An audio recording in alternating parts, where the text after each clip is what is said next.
Taylor, Here. Vice Mayor Williams, Here. Mayor Piggott. I'm here. Vice Mayor, lead us in invocation.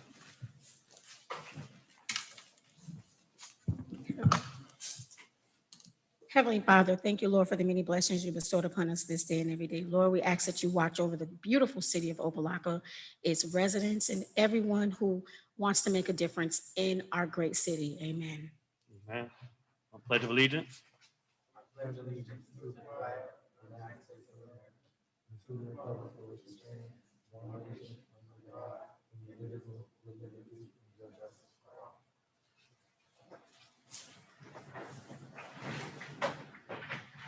Madam Clerk, do we have any awards, proclamations, or acknowledgements?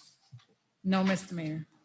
All right, moving on to the approval of the consent agenda and pull list. Do I have any pulls, deletions, or deferrals?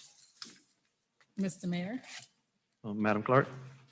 the city manager is deferring items 15A3, 15A4, 15A5, 15A6, and 16A2 to the regular commission meeting of July 28th.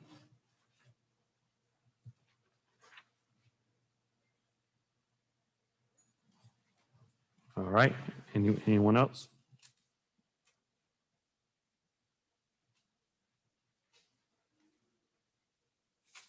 All right, I'd like to pull item 13.1 and 13.7. Do I have a motion to approve the consent agenda? Move it. Moved by Commissioner Taylor, Second. second by Commissioner Davis. Madam Clerk, roll call. Commissioner Davis, Yes. Commissioner Taylor, Yes. Vice Mayor Williams, Yes. Mayor Piggott. Yes. Motion passes 4-0. Do I have a motion to approve the agenda? Move it. Moved by Vice Mayor Williams, Second. second by Commissioner Taylor. Madam Clerk, roll call. Commissioner Taylor, Yes. Vice Mayor Williams, Yes. Commissioner Davis, Yes. Mayor Piggott. Yes. Motion passes 4-0. Do I have a motion to approve the regular commission meeting minutes for June 9th, 2021? Move it. Moved by Commissioner Taylor, Second. second by Commissioner Davis. Madam Clerk, roll call. Vice Mayor Williams, Yes. Commissioner Davis, Yes. Commissioner Taylor, Yes. Mayor Piggott. Yes. Motion passes 4-0. Do I have a motion to approve the special commission meeting minutes on June 15th, 2021? Move it. Moved by Commissioner Taylor, Second. second by Vice Mayor Williams. Madam Clerk? Commissioner Davis, Yes. Commissioner Taylor, Yes. Vice Mayor Williams, Yes. Mayor Piggott. Yes. Motion passes 4-0. Do we have any reports from District 1 or District 2? No, Mr. Mayor. Okay. Any public presentations? All right. All right, now moving on to citizens forum. Madam Clerk, could you go over the rules for the citizens forum? Yes, Mr. Mayor.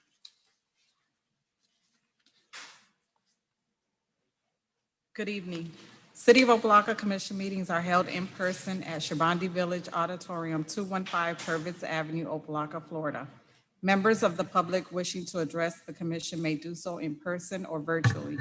Those persons wishing to participate virtually should register prior to the scheduled meeting time on the city's website at www.opalockafl.gov.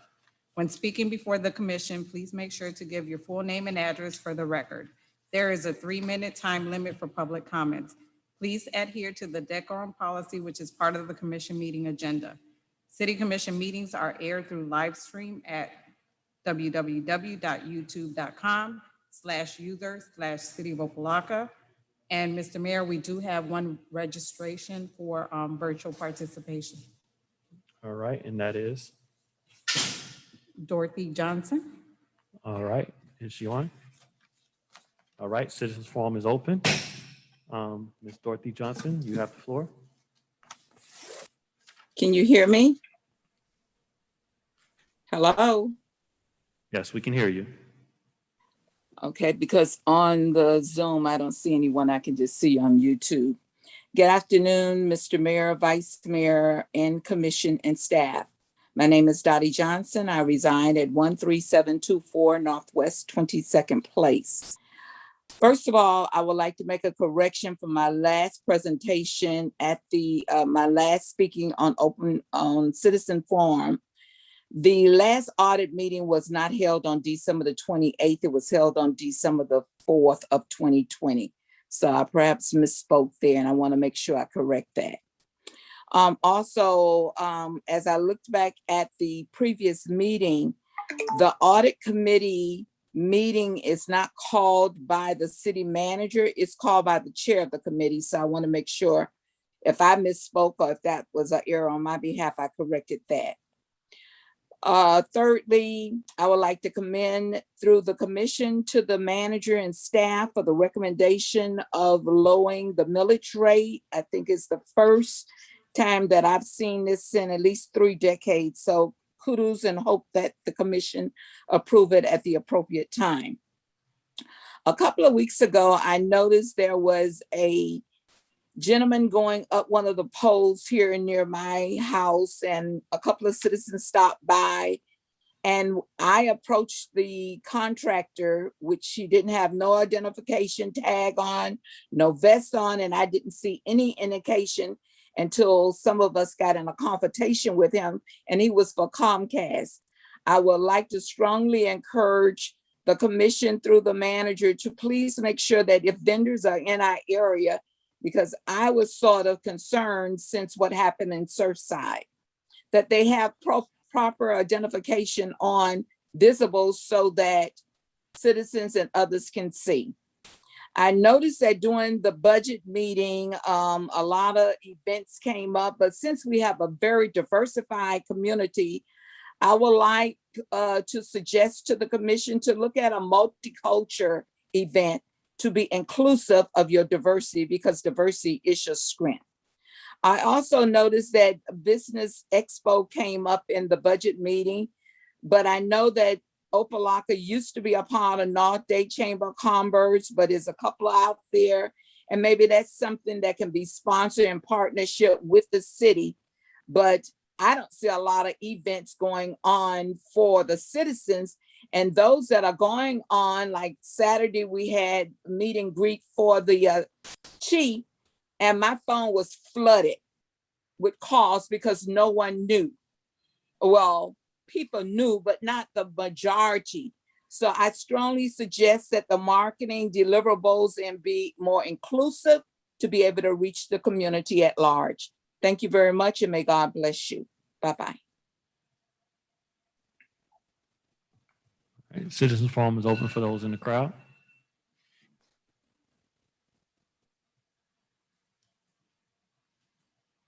Good evening, Tarani Mitchell, 14225 Northwest 22nd Place. Good evening, Mayor, Vice Mayor, Commission. I'm coming back to get some follow-up. In March, I came to ask about the mortgage assistance for the elderly family that came to me. And you guys stated that you would get back with me and get, information, because you guys requested some as well.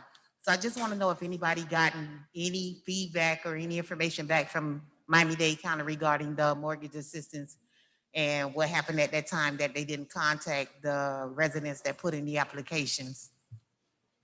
Also, I sent an email regarding the alley cutting in the back of my home. The top was chopped off, but if you go back there and look now, it does not look like it's been touched at all. I know it's been raining, but when they did it, it was not cut like they normally cut it.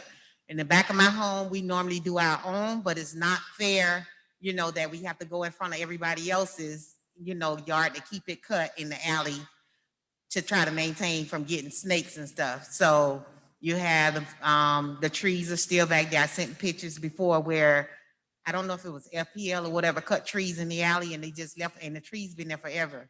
Because if anybody go back there, they're dead. So they've been back there for quite some time. So we can look into when they cut in the alley, have them to pick up the debris and stuff from there to make it look a little more decent from what it is. And also the trees that's on Burlington Canal Way that comes in the street that the city planted years ago by Nathan Young Elementary and going down. Those trees are down, coming down low. And when I come through in my work vehicle, I have to wait if a car is coming because I have to go around because the trees are hitting the top of my vehicle. And if you have a truck of your own, they're low where it will scrape the top of the truck. So we want to see if we can get those trees cut by Nathan Young Elementary along down the Canal Way. Thank you.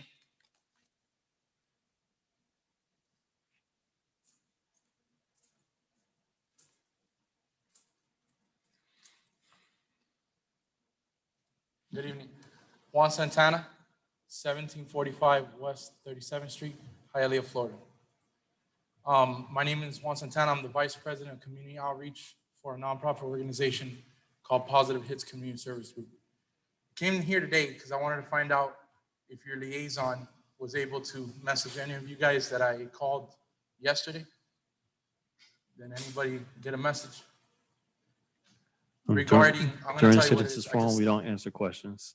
You don't we got- answer questions? Yes, we'll, at the end Oh, no, I'm of, just at the end asking, of all you know? presentations, that's Okay. when we'll provide any answers. So Well, I'm here just today give your because I had a couple of, I know I have 3 minutes. I'm here today because I've been getting a lot of phone calls from a lot of elderly people in Hialeah complaining about Opa-locka Hialeah Flea Market, right? The excessive partiness up to 4 in the morning. I did a little research myself, and it's actually violating one of your Code of Ordinances, which is section 1575. And, you know, I would like for the commissioners and the mayor to call the license holder that is conducting business in your city to bring them here. And I'm also a registered lobbyist. That way we can have a community discussion because this is affecting people. And, you know, we really need to get to the bottom of this because I have friends of mine that live by Amelia Earhart Park and they have babies and they're being woken up, you know, that are 2 years old, not babies, you know, from the excessive noise coming from there. And, you know, this is something that I understand that we're trying to recuperate and rebuild our economy, but also it's bothering the neighboring city. And not only that, I'm gonna find out also if it's bothering any of the residents that live in the area. Me and my team, we're gonna go out and we're gonna start knocking on doors and we're gonna start asking the residents of Opa-locka if they're being affected by this noise as well. So I wanna bring accountability and I wanna show transparency. That's why basically I'm here today to ask you, have any of you guys gotten my message? Because if we didn't, then we'll have a breakdown in communication. And again, I'm here. Again, I'm the Vice President of Community Outreach, and a lot of the elderly people that I deal with, unfortunately, they don't speak English and they're intimidated by this and, you know, stuff. And also, I did try to join the Zoom meeting the last time, and it might have been a technical issue. You get me? I joined in, I think it was like 10 minutes before you guys even started. But I was raising my hand several times in Zoom. But again, we are human, and I'm gonna chalk that up to human error. So that's basically, if you guys can give me anything today, that would be great because, you know, I would love to work with you guys. You know, I love Opa-locka. You know, it feels like second home here. You know, I distribute food. I was the president of the Salvation Army, and I'm one that started the food pantry there over 12 years ago. And we service a lot of residents that go there to Hialeah at the Salvation Army. And then so, again, you know, I just want to show transparency, and I'm bringing accountability, and I would like that from you guys today to bring the license holder forward because they're violating one of your ordinances. Not my ordinances, you guys as a body. That's it. That's it? Yes, No sir. answer? Thank you. Nobody, no? Are you the liaison? No? All right. Yeah. After citizens forum, we'll take a moment to respond to any questions. Okay. All right, thank you very much, sir. Thank All you. right, thank you. Citizens forum is open. All right, citizens forum is closed. All right. Any comments or questions from the commission or management? Mr. Mayor, Mr. Manager? first, I would like to comment on the alleyways and the beautification of the city. The city needs to hold itself more accountable, ensuring that we inspect work that's done by third-party contractors that work on behalf of the city, as well as individuals that do work within our city, such as FPL and other service providers. So I assure you, my Public Works Director and his department will be held accountable to ensure that his staff does the proper inspections of alleyways upon other third parties that most likely than not that we're paying to ensure that they do a complete job, to ensure residents do not run into issues where they have to clean up their own alleyways and dead trees and debris is left back there. So I totally understand that. The city is moving full steam ahead with a full beautification plan and a beautification effort, and this is just one piece of the puzzle. So I do appreciate your comments, and this is not the first time you brought this up on the dais. So I do appreciate your comments wholeheartedly, and I thank you. As far as the flea market is concerned, message received. We've received these complaints on multiple occasions, and I will direct my police department to shut down all events that occur beyond the curfew time and issue appropriate citations as necessary. Again, accountability is necessary to ensure that our laws and ordinances are followed. Our stakeholders, our residents outside of Opa-locka as well as Opa-locka residents. So we have to ensure that everybody's peace is respected and loud noise is totally understandable. In saying that, I think a full review at the license status of various businesses and organizations that operate businesses beyond inappropriate hours need to be looked at. And I'll be directing my building and licensing department as well as the police department looking at completely to ensure these issues do not occur in the future. And then as far as Ms. Johnson's comment, as far as the audit committee, the committee will be polled tomorrow as far as their availability for audit committee meeting to go over the audit that was just released last Friday. And I'll be prepared to answer any comments and questions at that time in regards to that matter. And I'll take any questions from the commission. Thank you. Any comments from the commission? Commissioner Davis? Thank you, Mr. Mayor. To Mrs. Mitchell, comment relative to the rental and mortgage assistance program. We submitted the public records request to Miami-Dade County in reference to a final report related to the program. However, all that was provided on to the city was an expense report. So we have an expense report with numbers, but no details as to why any applicants were not accepted into the program and the reasoning. But we continue to work through the clerk's office with Miami-Dade County to receive that information, but it hasn't been received. Thank you, Mr. Mayor. Mr. Mayor, Commissioner Taylor? through the mayor to the manager, in regards to the trees on Burlington near Nathan B. Young, you talked about a third-party vendor. Do we cut that? Because I remember we said that we were getting a truck to cut those trees. So are we cutting that, or is that the third party? So it's according to how work is distributed. Sometimes we use a third-party vendor to cut alleyways of the city based on work distribution. No, that not the public- alleyways, the trees on Burlington, the low-hanging trees. So that would be our Public Works Department as well as a third-party vendor. So that's a shared responsibility as about a couple months ago. So a third-party vendor does that as well as our Public Works Department. Is there a way for Public Works to go through the city and see where the problem areas are? Sure, that shouldn't be an issue. Our Public Works Director should be surveying the area in order to submit a thorough beautification plan for approval because we have to do budgetary estimates in order to input those numbers into the budget. So a work plan should be developed along with estimated costs, which includes surveying the areas that need to be cut. Anyone else? I want to thank all citizens that participated. Ms. Johnson, as you note, we will be having an audit committee meeting soon as possible to discuss this past audit and also the upcoming audit that we have for 19 and 20. So look out for that. We did receive information, Mr. Santana, and it's forwarded over to the manager's office. The commission's aide is Mr. Grice, who's sitting right there in front of you, and everything goes through the city manager in terms of day-to-day and enforcement of our laws. And we do look forward to the city and Public Works maintaining a trimming schedule. That have been discussed quite a bit in this commission. And we would love to make sure that those complaints to reduce as soon as possible. So we look forward to seeing that. With that said, I see no further comment with Citizens Forum. Let's move on to the business of tonight. Madam Attorney, 13-1.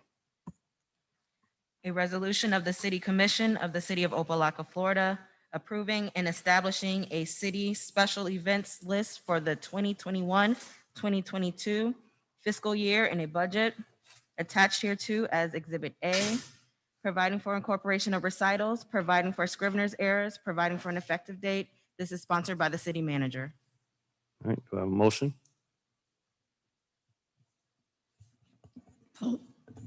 Move it. Moved by Vice Mayor Williams, Second for discussion. second by Commissioner Teller. Mr. Manager, could you introduce this item? Thank you, Mr. Mayor. This item before you all today is to approve a yearly event schedule to be kept by our Parks and Recreation Department and to be utilized by our marketing department, or to have a planned set of events that can be used for budgetary purposes in order to plan for the year. A part of the special events policy requires the commission on a yearly basis to approve a yearly events schedule to be approved by the city commission through vote. This is that document. All right, thank you. Floor is open for discussion. Commissioner Teller? Through the mayor to the manager, I think we had a discussion last meeting in regards to the difference between citywide event versus commission initiatives, if you will. Can we get a definite definition of the two? Because I think that's where the confusion came in, because that's why we piled up all of these events on the calendar. Well, for me, I can't speak for nobody else. I need to know, is that something that you can give us, or do we need to get that from the attorney? No, so I have no problem providing that definition. In retrospect, I would recommend that this commission do a separate workshop on this entire schedule so we can go over it in detail and be able to have a discussion in regards to actually defining the events, both city-sponsored and commission sponsored events that is in collaboration with the mayor and commission. I think that needs to be defined. I think the best way to define that is through a workshop setting where everybody provides input, and then I can provide that definition in order to remove any ambiguity from that definition, if that makes any sense.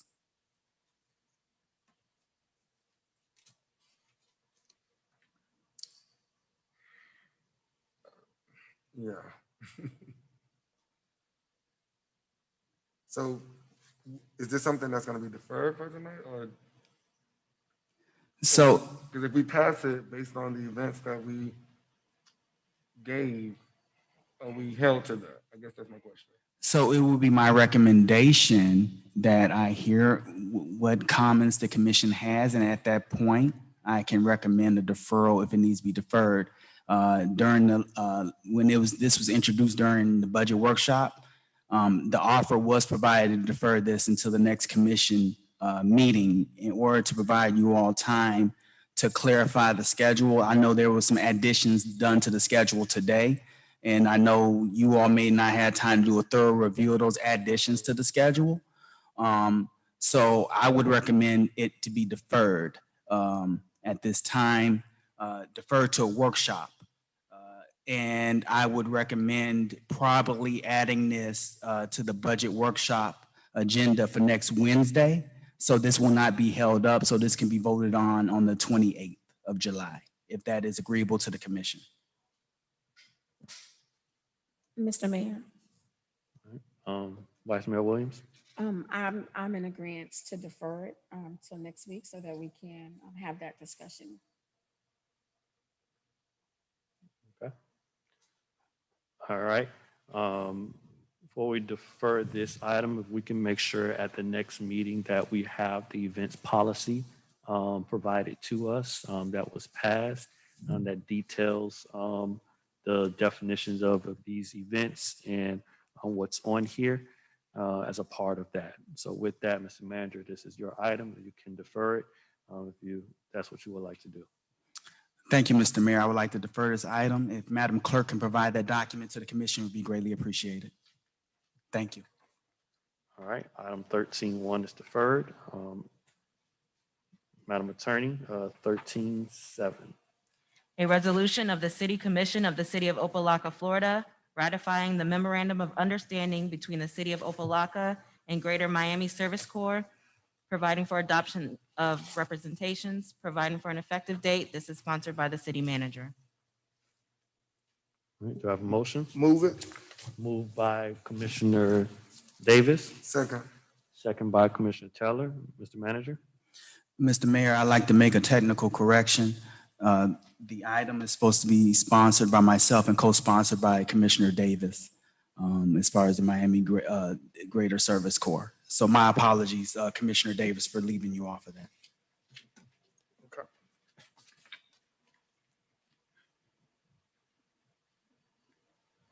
Okay. You want to introduce the item? Okay, thank you. This agreement is a part of the COVID-19 relief efforts. The city has a remaining dollar amount of $200, I believe, and $32,000 and some change to expend by the end of September of this year. And part of that initiative is with the Greater Miami Service Corps, where they're doing 3 activities with the city. One is a senior rehab activity where they're building ramps for homes of seniors that have been stricken by COVID-19. Another is COVID-19 outreach in regards to going door to door and canvassing the neighborhood to ensure that people have gotten their shots and then they are aware of where they can get vaccinations as well as testing. And turn right employment training for young adults 18 to 24 that will be located at Siegel Park. In regards to this, the city has been having some difficulty in recruiting residents, youth residents, to participate in the program. And the feedback that we've received is we have youth residents that have been interested in it, but due to various gang territories within the city, they did not feel comfortable doing canvassing or other work where they're crossing into other areas of the city. And that information was just received by my office a couple of days ago from the Greater Miami Service Corps, because I did inquire in regards to resident participation and number of residents that are participating in the program. So I just wanted to share that fact. Thank you. All right, floor is open for discussion.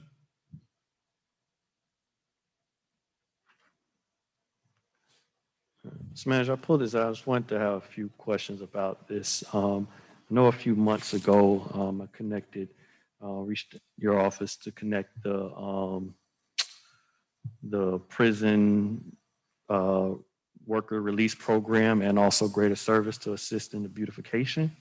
And I'm looking at this item now, and it's not a contribution to our beautification. How did we come to these 4 areas or 3 areas for them to do work in the city? Number one, and yeah, that's the first question. Thank you, Mr. Mayor. First, our work with the Greater Miami Service Corps is segregated into 2 phases. One is the COVID-19 phase, is what was before the commission now. So we have to segregate funding. So this is COVID-19, totally COVID-19 related. We're going to enter into a second contract with Greater Miami Service Corps to deal with the beautification. That will be coming before the commission after the budget's passed, Mr. Mayor. This is just focusing on strictly COVID-19 funding. And these programs were developed by myself and the sponsor through the co-sponsor through several meetings with the Greater Miami Service Corps in regards to the use of COVID-19 funding and ideas of how to expend funding. And we felt that it was prudent to do more outreach in regards to COVID-19. And as everybody is aware, there's limited, our scope is limited of what we can use the funds for. And our interactions with the Haggerty Group, which is managing the funds through the, on behalf of the Miami-Dade County, they're very strict in regards to the usage of their funds and them being very specific to COVID-19. So that's why we chose canvassing. That's why we chose the summer right turn program, as far as training young adults, as far as people that have been out of employment due to COVID. And that's why we looked at doing a program for our seniors, as far as building ramps for those that have been stricken with COVID-19 and have disabilities and need certain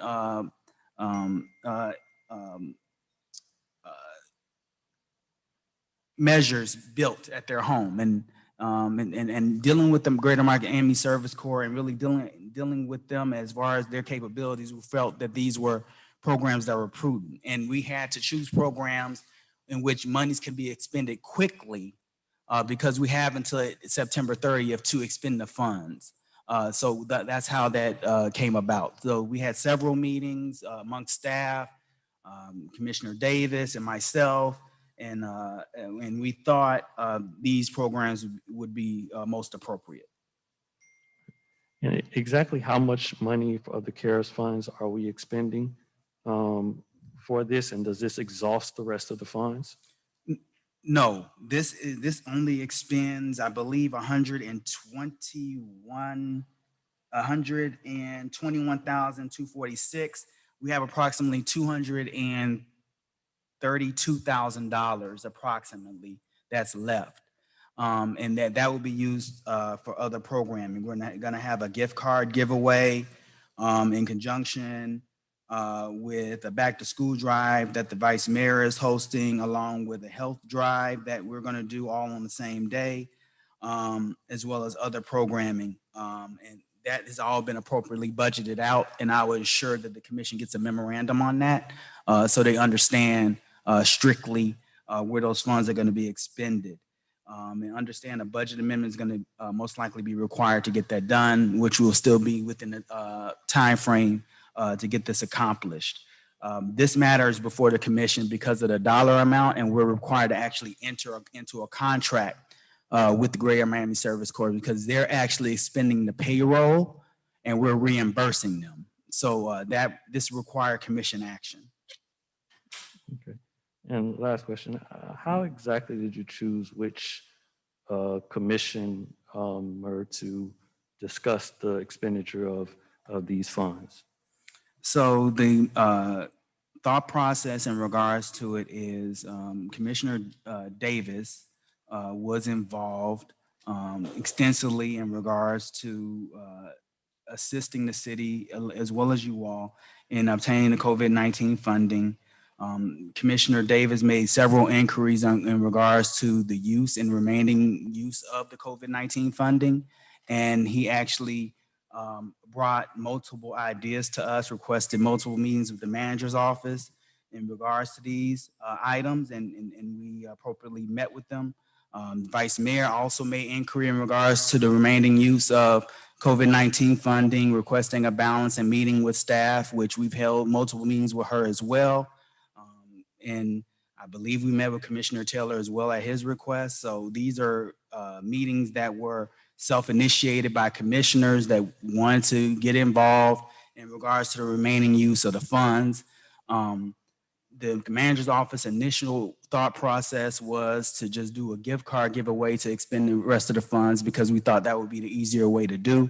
But we were requested to be more creative and have more outreach efforts and try to reinvest the money back in the community.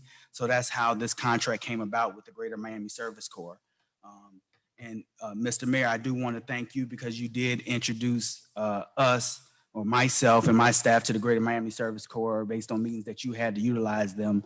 So we thought they would be the perfect pick to partner up in regards to using the remainder of these funds, as well as getting assistance with the beautification program. Thank you. All right. Any other questions or comments on this item? Mr. Mayor. Vice Mayor Williams?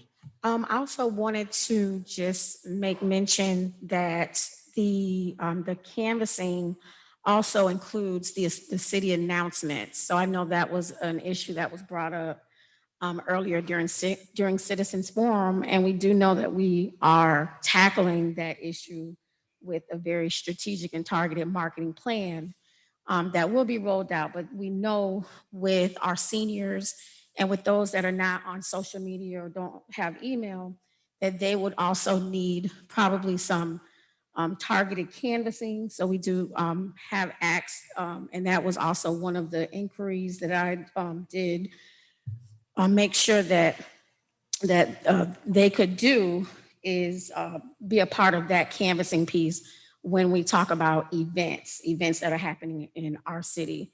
And I believe they are in agreement with that part, number one. And also number two, in terms of the commission inquiry, I know that none of us that I know of would not have our face or anything. This is city dollars that it will be a part of specific events. I know you mentioned earlier during the book bag giveaway, but that piece has absolutely nothing to do with me. That is the city in terms of the gift cards. So I just want to make that clear also. So it's not, any of this is not like one commissioner type specific events or thoughts, but this is an entire city and an entire commission initiative that we're doing. Thank you. Mr. Mayor, if I could correct myself, the balance is actually $272,000, not 232. Thank you. All right. Any other discussion on this item? Mr. Mayor, one final comment. In regards to initiatives and concerns, I thank the commission for always reaching out to my office and providing ideas in regards to moving the city forward in a positive direction. It's never my office's intent, and I would hope nobody thinks this, it's never my office's intent to individualize anything with an individual commissioner or commission member. My office responds to inquiries all the time. As you all say all the time, you all are residents of the city. You guys hear the concerns of the residents, and you guys provide those concerns to my office. And when we're able to partner up with one or multiple commissioners on an initiative, I think it's very significant in nature. And if the commission feels that my office needs to do more collaboration or be more universal, we'll be more open to do that.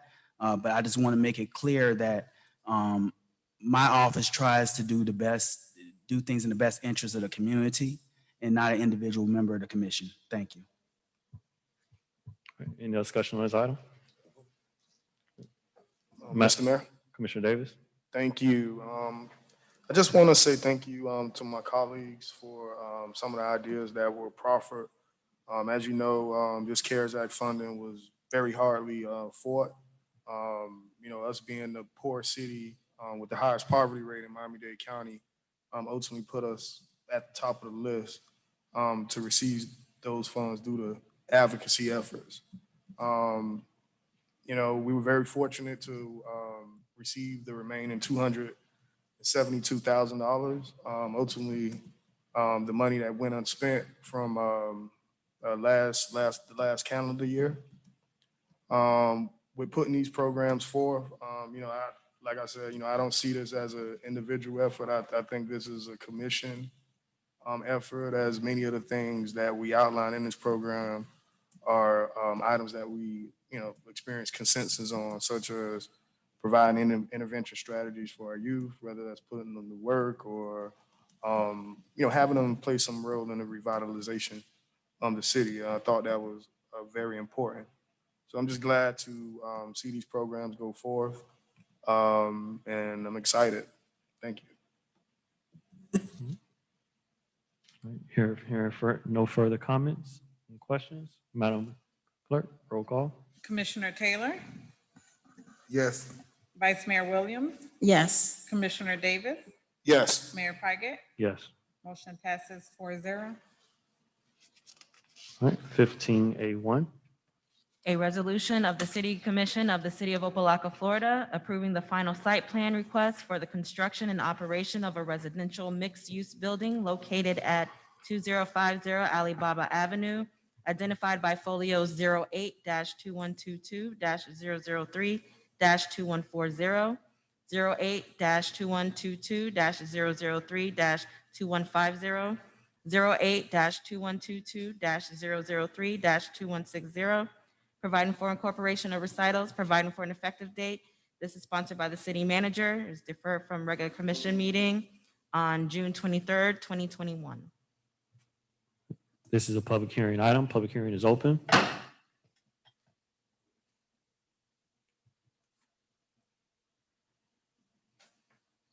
right. Public hearing is closed.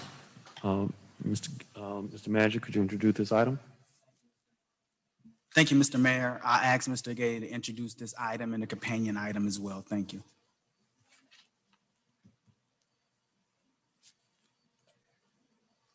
Mayor, Commissioners, Gregory Gay, Director of Planning and Community Development, City of Opa-locka. This is items 15A1 and 2. They are companion items. One is dealing with the site plan for a mixed-use development to occur in the Magnolia North community of our city. The property is presently zoned B1, which allows for business office operation, but it also has a mixed-use overlay, which allows for a mixed-use development to occur on this site. The proposer is presently presenting a mixed-use development, which is approximately 8 stories. Initially, the project was going to be a 30-unit residential development with commercial at the ground floor with 32 parking spaces. That was presented before the Planning and Zoning Board approximately 3 months ago. The project was well received by the Planning and Zoning Board, but they did have some concern relating to the parking requirements that were being proffered at that particular time, as the developer was looking to seek for a parking reduction based on the fact that he was doing affordable housing. So the Planning and Zoning Board did approve the project, subject to the developer taking a better and closer look at the parking requirements as it relates to this particular project. Since then, the project was brought before you. It was deferred from the last meeting at the request of the developer, as they were in the process of developing a resolution as it relates to the parking requirements. What they have presented thus far, and you should have the updated portion within your packet, is basically the building envelope remains the same, but what they are proffering now is that the number of units would increase from 30 to 38. And instead of having a garage format where it would take up a significant amount of area within the building itself, they're looking at doing an automated parking system, which is a part of their presentation. There were some graphics that were presented to us today, and I believe the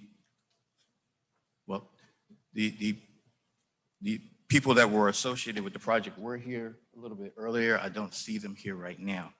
But they're looking at doing an automated parking solution. Within this automated parking solution, it allows for 59 cars to be parked in a stacked format. And it is a self-parking automated system where you park your car within a designated slot that is open.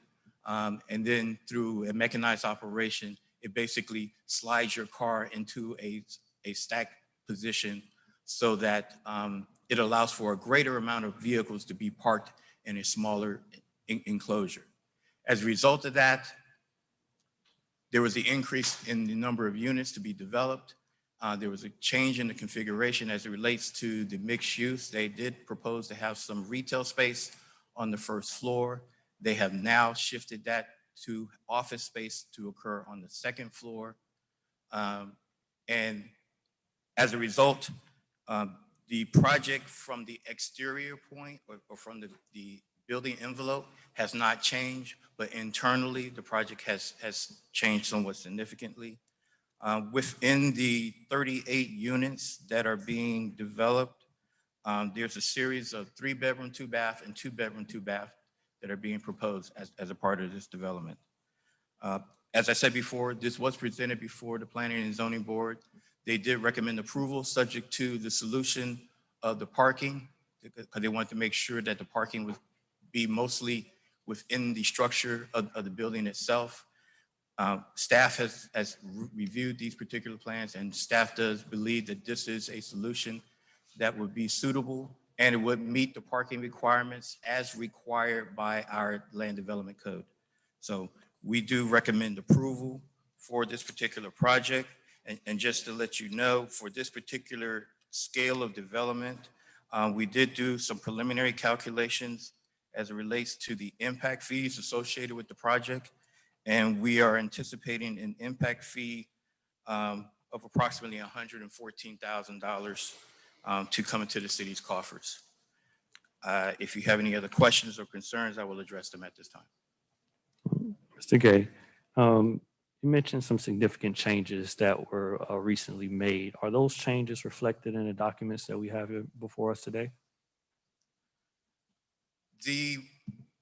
There was a submission that was done about a week ago that looked at the changing of the parking configurations. That information should have been submitted with you. We just received some additional information today. I don't know if that information is before you at this time. Madam Clerk, are the changes that were discussed included in this item that we are trying to pass today? Madam Clerk? Mr. Mayor, I did work with one of Mr. Gay's staff members to upload the new information that was previously submitted, I think as of last week. Correct. But in terms of the information that was submitted today, no, it's not included in the packet. Okay. Mr. Mayor, Madam. Go ahead, Mr. Manager. based on reviewing the information, Mr. Mayor, the only changes were color coding various items, and I don't feel that they were material in nature that would affect the passage of the item. I think there was some color coding. I know for a fact there was some color coding and identifying various items on there. There was no significant changes other than color coding and making clarifications on the document. But there was no plan changes or anything like that. I believe there may have been some parking changes where there's a reduction of 2 parking spots, but nothing that was significant in nature that would affect the project. I also believe it was a reduction of units from 42 units to 38 units, I believe. Within the documentation that you should have received, the number of units that they were proffering at that time was 43. And it was actually going to be within the area that is now being looked upon as for office use. So that is maybe one of the substantive changes that occurred. But as a result of that, the parking configuration within the automated parking system pretty much stayed the same. I think it went from 62 to 59. And I think there were just some value engineering that occurred to make sure that they would have enough opportunities to create that particular operation of parking to work. So overall, the project still meets those particular requirements. It does meet the parking requirements as it relates to the number of units that are being proffered. I'm confused about your statement about it meets the requirements. From what I'm seeing here on page 340 of our agenda packet and page 4 of this Planning and Advisory Board plan, the staff report, it states that pursuant to Land Development Regulations 86-8, there's 1.5 parking spaces per 2-bedroom unit, 2 parking spaces per 3-bedroom, and 1 parking space per 500 square feet. And with the 30 units, it was a total of 54 spaces.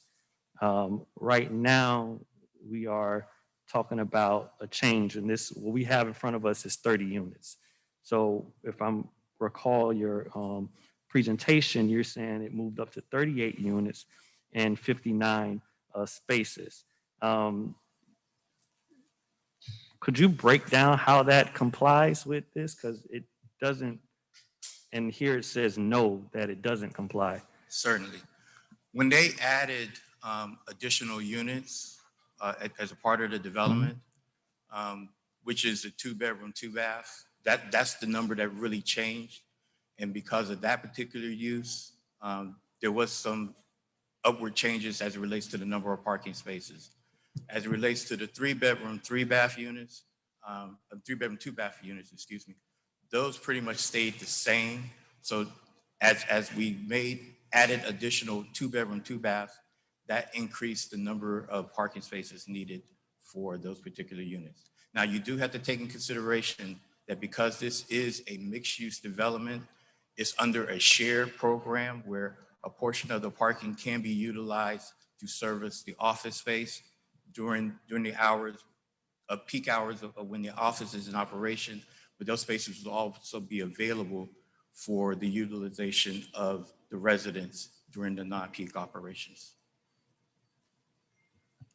Mr. Mayor. So as far as the number of that- parking spaces that are being a part of the project, they did meet those particular requirements. So you're saying they met the requirements for the units, but the units' parking spaces are also going to be used for the office space. Yes, because it's under a shared program. I'm not getting this, and the documents that I have here doesn't line up with what I'm seeing. The other concern that I have is that this looks like it will be the tallest building in the city of Opa-locka. Is that correct? That's correct. Um, Presently, right now, the tallest building is the senior housing that was done by Related, and that's a 6-story structure. And this will be an 8-story structure. All right, so we're talking about an 8-story structure in the middle of Magnolia North. And that is over the exception of 6 stories. How do we, how does that comply with our laws? Under the mixed use overlay, it allows you to do structures up to 150 feet as long as you're not within the FAA guidelines that would basically reduce that particular height. This particular location of the city is far east within the city. It's closer to the eastern city limits. And as you get further to the east, there's a greater opportunity to go vertical. So it does comply with the mixed use overlay. Madam Attorney, if this item passes today, are we passing it based upon the documents that we have here in this packet or based upon what is presented at this time? I'm not completely aware of what you're looking at. I know what I have in the packet, and I guess if Mr. Gay is saying it comports with what he's saying. If it doesn't, then something needs to be certainly given to the commission that you understand that you're voting on. But if it is what's in the packet, we were looking through it as well. And Mr. Gay would be in the best position to tell you that, then, and you may want to go through each one of them if you have any doubt. But what you're voting on should be consistent with what he is presenting to you and what you have in front of you. Okay. All right. Yeah, what I see here in front of us and I'm looking specifically at the chart that breaks down our regulations and also whether or not this complies. And there are 2 places where it says it doesn't comply. And the parking is different from what is being presented today. With that, I am personally uncomfortable with moving on this item until I see legitimate documentation. And then 2, I think it is very important that the parking spaces and the height is in alignment with our code Parking is a issue, and especially in that area in the triangle, to have cars parked all alongside the street because of this office space and these residential units. I can see that becoming a problem.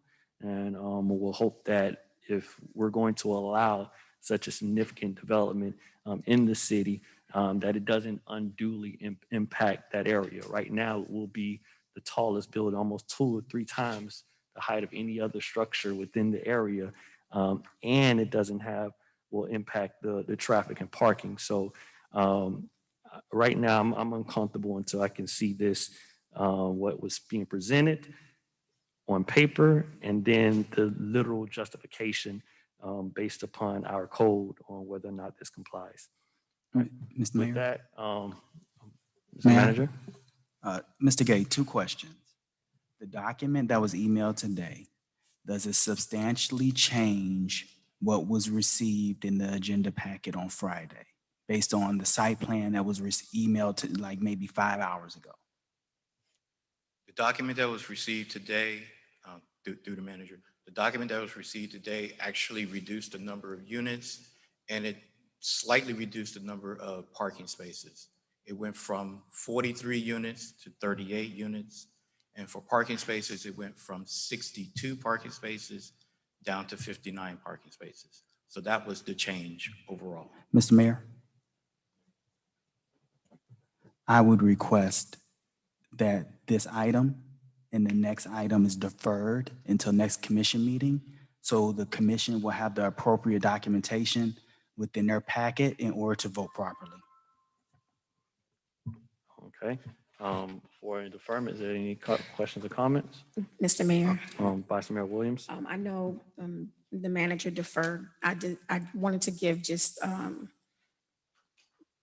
some information because we know it's going to come back again. And I've always given, had pause because of the parking situation. In our book, we see 30 units. Right now, you just gave us a different number. You said it went, I'm all confused because at first you said it went from 30 to 38. Now you're saying you just gave another number to the manager. So right now I'm a little confused, but other than that, this is my issue with the parking. 38 units, because that's what you initially said. We know 2 cars per unit, which we all know is probably going to be more cars because number one, we're in COVID, or through it, and most families have merged themselves together. So we know that more residents have multiple cars in their residence. So 38 units gives you 76 cars. However, you said that they will be able to hold, at first you said 62, then you gave us 59. So I'm not sure which the lift will give us 59. I circled 59 because that was the last number you gave.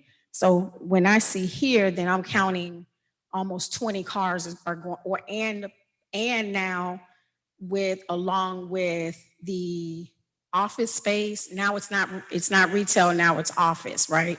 Correct. Okay, so now that's multiple cars, and now everybody is fighting for parking.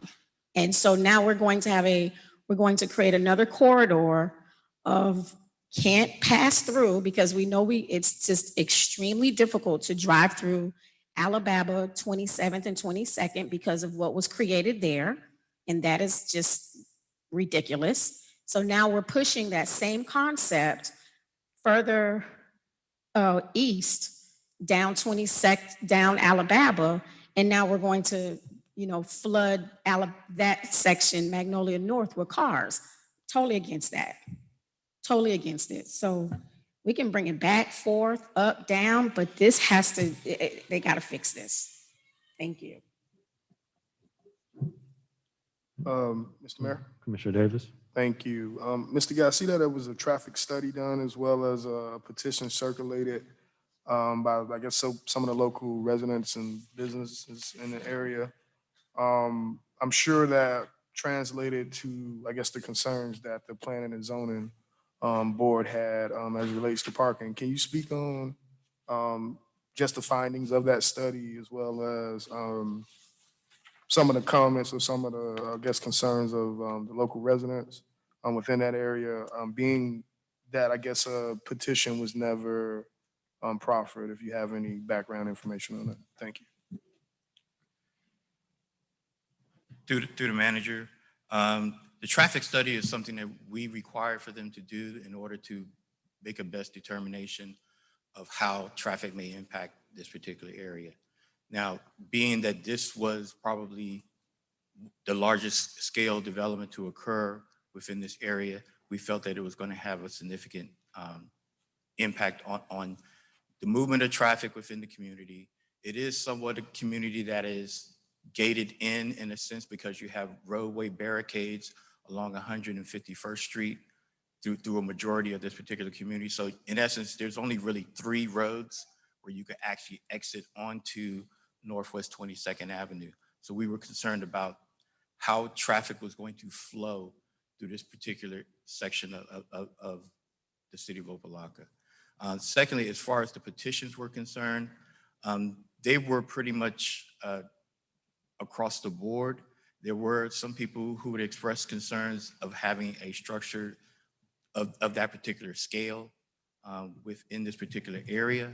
But with this street being a commercial street, we felt that the code speaks to those particular opportunities for development, and therefore we basically agreed with that particular recommendation. So currently, when you talk about the mixed use overlay and ultimately being able to build at a higher, denser altitude, we're talking about the downtown area as well as Magnolia North with those overlays. So if our zoning code allows, if it ultimately allows, there's not a special, I guess, a special exception or a variance provision in our code to create a process for parking? What is allowed within our code to create a special exception for parking is to have a parking reduction, or to address parking from a different perspective, whether it could be alternative modes of transportation, being close to a busway, bicycles, and pedestrian use. Those are basically the options that are available to us right now to address those particular concerns relating to parking. It's pretty much a reduction, not necessarily an increase. Okay. So I see there's a lot of moving parts, and I know my colleagues probably share the same kind of level of frustration. Would it be possible to have the entity that's applying come out and actually provide some sort of presentation? I believe they're here now. Mr. I mean, maybe not today because the But if we can manager's bring them deferring the back, item, but when at a the item future comes back meeting. before you, since it's going to be deferred, Yes. I can have that take place. Yes. Okay. Mr. Mayor, Mr. Manager. Mr. Gay, based on just listening to the concerns of the commission, I think it's best advised to schedule a meeting with myself, you, and the entity to have a detailed discussion prior to this going back before the commission. My question to you is, do you want this deferred to the next commission meeting, or do you want to move it to August? Because I see a lot of moving parts that may be a little bit complicated, and I do not want to push this to the 28th, and this does not pass. If I could have a Just, moment to speak to them just to pretty find out. quickly,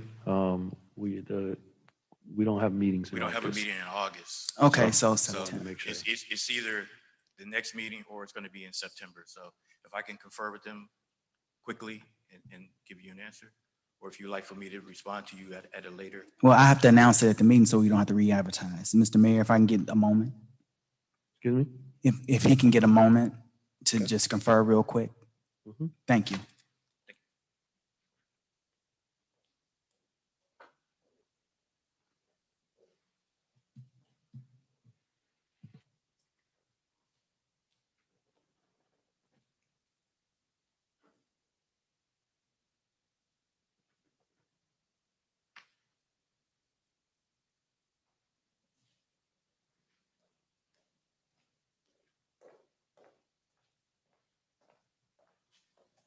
They concur with deferral to the 28th. Mr. Mayor, it'd be my recommendation to defer both items until the 28th. All right. Commissioner Taylor, did you have any? Yeah, well, I agree with my colleagues, but I just want them to specifically focus on that parking issue when they bring it back to us, because I think that's what all of us are having an issue with. Because you residential and you're adding office business buildings, office, rental units. So let's just say nobody leaves their home that day, where the office is supposed to park. So specifically on the parking, please. Okay, we will come back and they had a presentation that was going to be a part of this, but we can go ahead and bring that back before you. All right. This item is deferred until the July 28th regular commission meeting. Moving on to next item, 16A1. An ordinance of the City Commission of the City of Opa-locka, Florida, authorizing the city manager to execute a lease agreement with SFSE LLC to occupy space at 780 Fisherman Street, providing for adoption of representations, providing for conflict and repealer, providing for severability, providing for scrivener's errors, conflicts of law, and providing for an effective date. This is sponsored by the city manager. This is a public hearing item. Public hearing is open.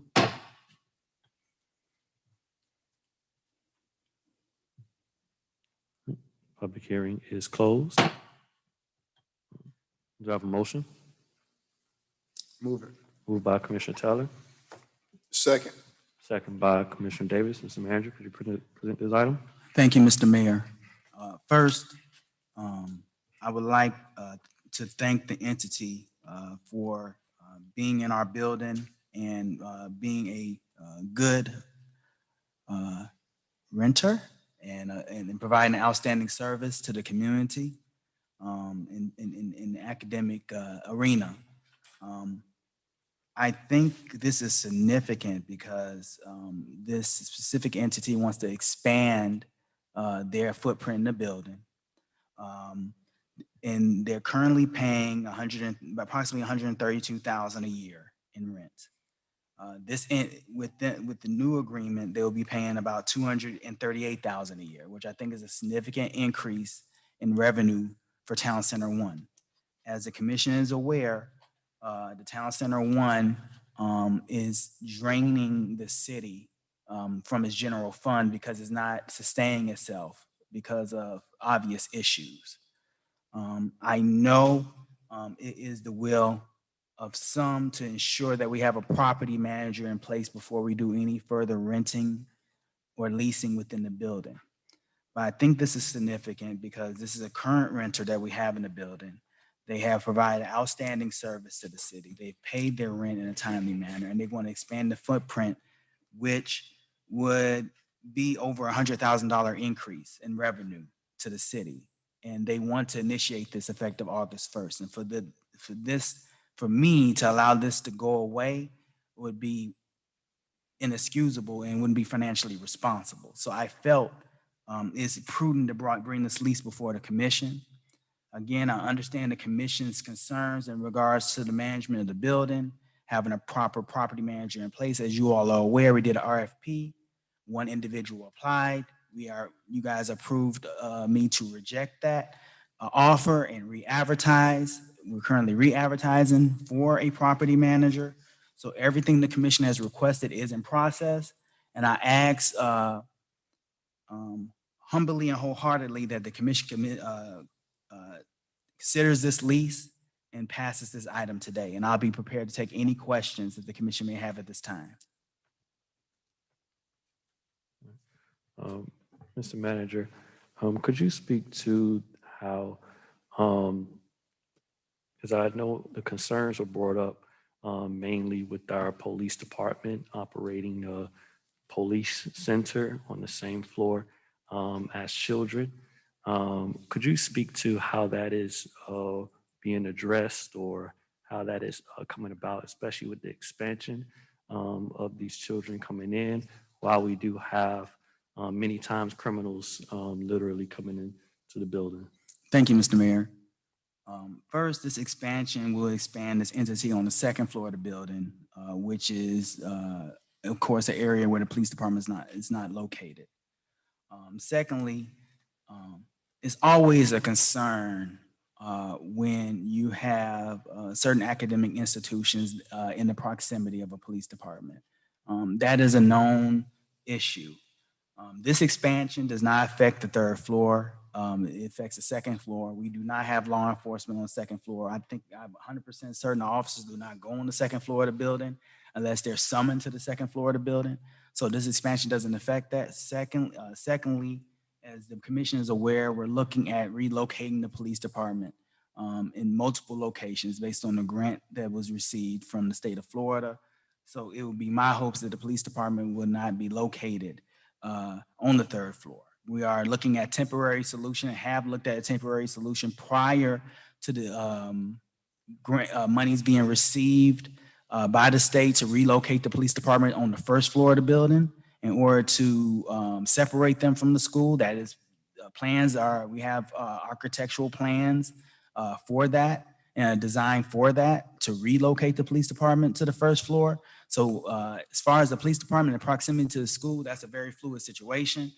But I am working very diligently to relocate the police department either in a separate building outside the building or relocating them temporarily to the first floor in order to do the separation. But this lease does not affect the police department in that the expansion will be on the second floor of the building. What's the timeline for this temporary location? I know that in the previous meetings, we were talking about those funds being used to demolish the building that's already there, and then going after funds for additional. So if there's a change, like those funds are going to be used, well, that's a different item. But so what's the timeline? Is that within the next year, next month, next 2 years? So at this point, Mr. Mayor, as far as the relocation of the police department, separate and aside from the funds that were received from the state of Florida, there were already plans in place to relocate the police department on the first floor. We're waiting on architectural drawings to be returned to design that area, get a cost estimate and present that cost estimate to the commission for approval. That is a temporary fix, of course. As far as the monies that was received from the state of Florida, I have spoke to the Executive Inspector General's office and Governor's designee. We have only option that we have with the current funds that we received is to do a phase one and tear down the current facility that we have. The state of Florida will not allow the city to enter into any more debt, nor allow us to enter into a bond to pay for the additional cost to build a police department. What will be allowed is for us to use those funds to demolish the current site, get architectural plans for a new site, and request funding for the next year through the state legislature to continue the program. But as far as the police department being relocated on the first floor, outside of the funds that we just received, we're looking at a 6-month time period from architectural drawings to cost estimates to bring into the commission for relocation. Because when I put them on the first floor, I'm not just doing a makeshift shell of a building. It's going to be actually designed to be a law enforcement area where they can hold prisoners and operate their day-to-day operations. And I think it's prudent for them to be on the first floor for easy access in and out, especially if they're dealing with prisoners and other individuals coming in and out the building. And then they actually also kind of assist us in security, and maybe we're not having security on the first floor because the police department be located on the first floor. So it may assist with that in cost savings. So there's a myriad of moving pieces that we're looking at, Mr. Mayor, but that's just some preliminary plans that we have. Thank you, Mr. Manager. I applaud South Florida School of Excellence. The work that is done with South Florida School of Excellence lives up to its name, excellence. I have a lot of respect for the work that is being done there. At the moment, due to the needs of our police and also the criminal, I am uncomfortable with kids and expanding the kids during the same time we have we're unclear about the status of our police and where they will be. And then 2, As the city manager noted, I think it's very important that we have a property manager in place. Town Center 1 is one of our 99 findings, and making sure that that is used to its highest and best use. And I want to make sure, and one of the recommendations was for us to get a property manager. So to enter into more contracts without that, it doesn't align with the recommendations of the 99 findings. So at the moment, I am unable to support this until we get a proper property manager in place, and also some situation where our police and the entrance to kids can be somewhat negotiated to where it's not too much interaction. Thank you. Any other comments? Mr. Mayor, Commissioner Davis? thank you. I guess relative to the comments related to the property manager, I do know in the past we've experienced certain penalties for tax on rental income from the Town Center 1 space. I know the big push for condominiums, I mean, not condominiums, but a property manager was to establish a structure of condominiums where each individual tenant will be responsible for the sales, for the tax included on their property, and ultimately taking the burden off the city. In my opinion, that was the main, I guess, focus of having the manager. Have we looked at any other, I guess, ways to kind of rectify that issue, Mr. Manager, i.e., including, the tax penalty and the 3% increase that's being proffered from year to year? Can you speak to any, I guess, any ways we are looking at kind of dealing with that issue? Because I know that was a big point of concern as to the need for the property manager. Thank you, Commissioner, through the mayor. Commissioner Davis, thank you for your inquiry. As you know, the city has done a significant push in trying to establish a property manager, in which we, unfortunately did not meet the muster. I always have a personal opinion where if somebody issues, or we have one individual bid that is or RFP submission, it's very difficult to ascertain if we're getting the best price or value for the services, which is why I asked the commission to re-advertise this. As far as doing condominiums, I will say the tax penalty is in place. Regardless if you guys approve this today or deny it today, the tax penalty is there. I know entities are willing to incorporate that tax penalty into their rent. I know we've had extensive conversations with South Florida School of Excellence, and they're willing to increase their rent between first reading and second reading to incorporate that penalty. I don't feel, in my opinion, is their responsibility to absorb that penalty. It's the city's issue, right? It's a municipal issue, it's a municipal error. But because they're good servants and they want to be in the city, they're willing to absorb that penalty within their rent. So we can adjust the rent amount between first and second reading to adjust their fair share of what that penalty would be, if that is the commission's will to make this pass today. Because they are willing and they are able to do it. And like I said, they're good servants to the city. And as the mayor said, they provide wonderful services to youth. And the expansion on the second floor, I really feel will not affect the police department at all whatsoever. I understand increase the census as far as the amount of students in the building, but our police department, the majority of them are on the street. They're not in the building. And they have very little interaction other than walking past the school on the third floor. And saying that we're willing to do what we need to do in order to be good stewards, and they're willing to do what they need to do to be good stewards, and we're willing to renegotiate that amount and place that amount in next at the next reading. Thank you, Mr. Manager. I mean, I would like to hear from my colleagues. I know that was the big point of concern.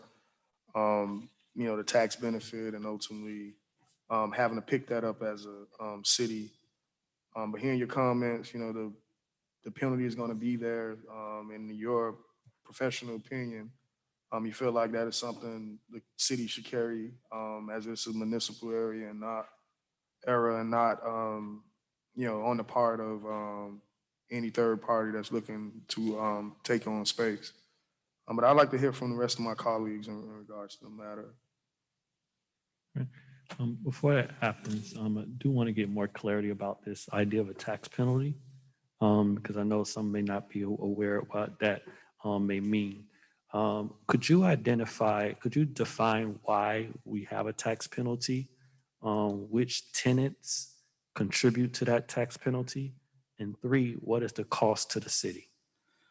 Mr. Mayor, I don't have the exact cost in front of me, and Mr. Annington is not in the building to provide the dollar amount, but it's in multiple hundreds of thousands of dollars. And that penalty is due to the city allowing a for-profit entity to rent in the building. South Florida School of Excellence is one of those entities that created that penalty because they are a for-profit entity. Again, that is, again, in my professional opinion, a municipal issue, a management issue. The last city manager allowed that contract to be entered into, and upon that lease being entered into, the tax assessor made notification to the city that they found out that we had a for-profit in our building, and because of that, we lost our tax exemption. The way to resolve that is to condominiumize, make condominiums out of each unit, and then each unit be taxed individually. That is a massive process because you require an architect to come in and measure each unit out. Plans have to be submitted to the assessor, then it's broken down by percentages, and then each unit is provided a specific tax rate. And then from there, we're only taxed for the for-profit entities that are in the building and not the non-for-profit. But at this point, the whole entire building is being taxed. Again, in no error or no issue of the school, but an error of past management. The commission not being made aware of what was going to occur when this happened. So at the end of the day, we know Town Center 1 has issues. We know that we have income issues. Again, this entity is going to be paying over $100,000 more in rent, and plus willing to absorb the tax penalty, which again, responsibly as a manager, I don't sit and hunt for money. So I don't feel that they should have to do that. But if that is a deal breaker, they're willing to do that because they're committed to the city of Opa-locka and being good servants. So at the moment, this is the only for-profit entity within the building? Yes. All right, so this entity is costing the city a couple $100,000 because we have to pay for the whole building due to this entity being here. And we're getting, so what's the, I guess, profit margin that we get from this? Exactly, if it's costing us a couple $100,000 to lease out to a for-profit, and this is bringing in Another $100,000. 100. So it sounds like it offsets the amount that we're paying. So it offsets the amount that we're paying in taxes. So what they're paying, so right now they pay $132,947 a year. With the new lease, they'll be paying $238,440.43, which is over $100,000 increase. That does not affect how much we get charged in taxes. The tax bill remains the same. So that money goes through to the negative equity of the building. Secondly, when the building is condominiumized and everything is separated out, eventually only that space that this entity will be in will be taxed. And realistically, we would negotiate with the entity and say, hey, your entity is in the building, is being taxed. We know the exact amount, it's been condominiumized, and we most likely would place whatever the dollar amount into their lease. At this point, we don't know the dollar amount because we're getting charged taxes for the whole building. So we would be really prorating and trying to calculate based on square footage, the dollar amount. Again, I'm not going into the math calculations because I don't feel they should be paying that period. So I have not even got into the math calculations, getting the architect out, doing measurements and saying, this is the prorated amount and this is what it is. Because again, I want to make it clear to the commission, we keep saying it's this entity that caused this. It's this entity that caused this. No, it's not the entity that caused this. It's the city that caused this. This entity is being a good servant to the city. So we need to, I want to make that clear. It's not this entity, it's a city. At this point, the damage is done. So we're in damage remediation mode. And for this city to give up $100,000 profit because of technicalities, I think is irresponsible. And I don't think it's smart because of the negative equity that Town Center One is bringing. We just went through a budget presentation that showed that Town Center One is being supported by the general fund by multiple hundred thousands of dollars. This is a $100,000 offset that can go towards taxes. Now, mind you, the taxes that we pay, we get a percentage back because we're paying taxes for ourselves. So when we pay the taxes, I think we get about $70,000 of that money back because it's our money, you know? So we have to look at that as well. So I just want the commission to look at this very high level. It's not the entity. The city made the error. We cannot fix it now. I'm not going to evict them. I don't feel they should go anywhere. I think they're doing an outstanding service. The expansion's on the second floor. It's now on the third floor. It's on the second floor. They will not have contact with law enforcement. And I think it's needed revenue. I understand the property manager situation, to the mayor's sentiments. We did an RFP. It failed. You all voted for it to be re-advertised. I understand the sentiments of 99 findings. The 99 findings says the issue with Town Center One and the revenue. We're bringing revenue in. This is not a bad deal. This is bringing revenue in. They want to be good stewards. Look at them out here. They're out here for their students. They're out here wanting to be members of the city, being good stewards. You know, and I never vigorously speak like this up here unless I'm really passionate about something. And I understand, like I said, the sentiments of the commission, but I would ask to look at the totality of the circumstances and look at this as a city's issue.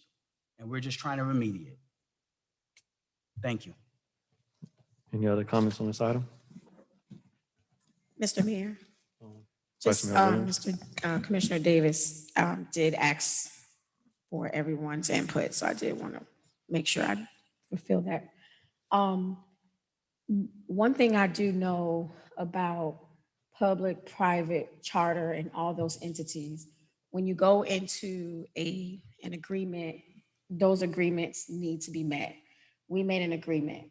Whether that agreement should have happened, we did make this agreement with this organization. And we do know that they do great things here in Opa-locka. So we know I, for one, will not sit here and kick anyone out that's doing anything positive for our youth. However, I do know that if it is going to cover, if that increase will cover our tax bill, then I am okay with that part. I do want to make clear that it's technically not revenue because we're just really covering what, and I think that's my question. We're just covering what we will be, what Commissioner Davis just mentioned about, the tax bill. Is that correct? No, the money is considered revenue. It's considered positive revenue. And it's not necessarily earmarked to go towards a tax bill. I'm just using the tax bill as an example. Got it. Okay. So Thank you. it actually is revenue to Town Center One. What's done with that revenue, how that's handled, how it's distributed, it's handled during the budget process. This money increase does not necessarily go towards the tax bill. The general fund pays the tax bill, which means taxpayers' dollars and various other funds that come in. So all I'm saying is, and putting things in perspective, is it's a $100,000 increase. We have a tax bill that's not gonna go down. It's not gonna disappear, okay? You say no to the lease, we still owe the tax bill. You say yes to the lease, we still owe the tax bill. If we're getting an additional $100,000 and they're willing to expand their operation and they're doing positive, why say no? Again, I understand the sentiments of the commission. I understand the concerns of the mayor. I understand the concerns of Commissioner Davis in regards to the taxes. Again, an entity should not pay for the city's error. That's all I'm saying. Ethically and professionally, the city made the error, not the entity. So I just don't want to, at this meeting, I just want to put on a record, I don't want to penalize this entity and say this entity is the reason why we're paying a higher tax bill. I don't want to say that because technically it's not their fault. Okay? Management should have done research and properly advised the commission of what they were doing and what their actions would do. It's bad management. And we're moving forward. They want to expand. Hey, listen, we have people that don't pay their rent. They paying their rent on time.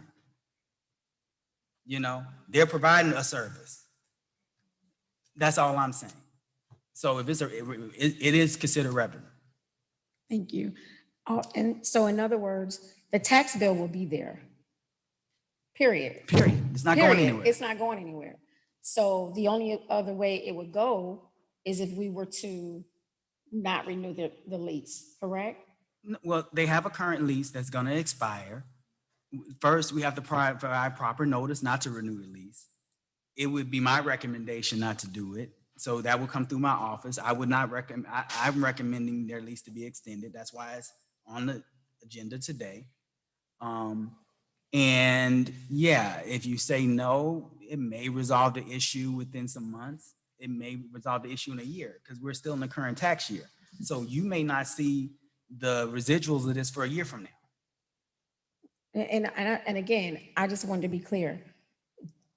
That is the only way to solve the tax bill, correct? Yeah. So if we're in we're not here to evict anyone, to get rid of any entity in our building, then I am okay with allowing them to operate in the manner and to an increased manner that is going to build their program and make their structure strong. So I'm definitely, and also, Mr. Manager, did you have a conversation with the police department? Are they okay with this process? The police department's completely fine. Since day one I got here, I walked in the building and they know it. I said, wait a minute, what's going on here? Day one, you know? So the police department takes appropriate protocols and ensure that officers have the least contact with the students as possible. They stay out the building. Most of them are working the street, they're working patrol, they're segregated in a separate building. There's locked doors. And again, this expansion is on the second floor, not the third floor. So there will be no extended contact with law enforcement other than the kids going in and out the door in the morning. And most times they have an escort with them coming in and out the door. So I don't see the issue. I consulted with the police department. They're in a transition anyway. Hopefully this first floor move will help segregate things, but to throw $100,000 away, I think would be irresponsible. Thank you. Any other discussion on this item? I was just going to piggyback on Vice Mayor in regards to the tax bill. If we don't allow them there, the tax bill will be there and we'll still have a mortgage. So I agree with the manager. To throw this amount of money away would be irresponsible of us. But I do have one question in regards to the lease. I know most private schools have, this is private or charter? Private. Private. So is this a additional lease or are they This is updating? Their lease actually expires, is about to expire. So this is an expanded lease that includes both sections. It's Okay, so it's not two same separate school, but leases. two different schools. It's not two different, no. It's one lease, one lease for the entity. whole- Okay. And also, to note, we are in conversations with the school to see if they can get a nonprofit status to assist the city in getting out of the status. So we are in conversations with the school to see what we can do, what they can do to assist the city in getting out of that status. Again, no fault of their own, but they're willing to work with the city to make this happen. So they're excellent partners. Any other discussion? Madam Clerk, roll call. Commissioner Davis, Yes. Commissioner Taylor, Yes. Vice Mayor Williams, Yes. Mayor Pygott. No. Motion passes 3-1, first reading. Mr. Manager, your report. Mr. Mayor, I would defer my report for this meeting. Staff is still working on the report and I can get it in a timely manner. But we're working on making sure the commission gets a thorough report for the next commission meeting. But what I would like to say is we're in the midst of budget season. We do have a budget workshop next week, which will be including the special events policy and the special events calendar on that agenda in order to have thorough discussions to firm down that calendar so we can get proper marketing estimates for next year. In saying that, I think it's very prudent that the commission reviews the budget thoroughly and make any inputs that they need as far as changes to the budget before it goes to the state of Florida. As you all know, we have to submit the budget a month early, so the state has time to review it to approve it. So it will be on the next agenda, the 28th, for approval. That's why we're workshopping it again next Wednesday. The mayor did make inquiry in regards to the police department and the extended expenditures or budget increase in regards to that. I'm working on a report for the mayor to provide to the commission or to explain those increases and a justification in regards to those things. I would personally say that all departments made budgetary requests, and I believe, I'm pretty sure, I abided by most of the budgetary requests made by the departments that requested expansion in staff, resources, and operations. So I understand that we see a large amount in regards to the police department, but understand other departments did put in budgetary requests and most of those requests were abided by. Understand, I think it's prudent to look at the city's revenue status and the progress the city has made in regards to our fund balance and ensuring that we have proper reserves in the budget. I'm proud of my finance staff. I'm proud of all my staff and my directors and the work they do on a day-to-day period. I will tell you that all my directors are not perfect, but they all are individuals and they do their best to do their job on behalf of the city of Opa-locka.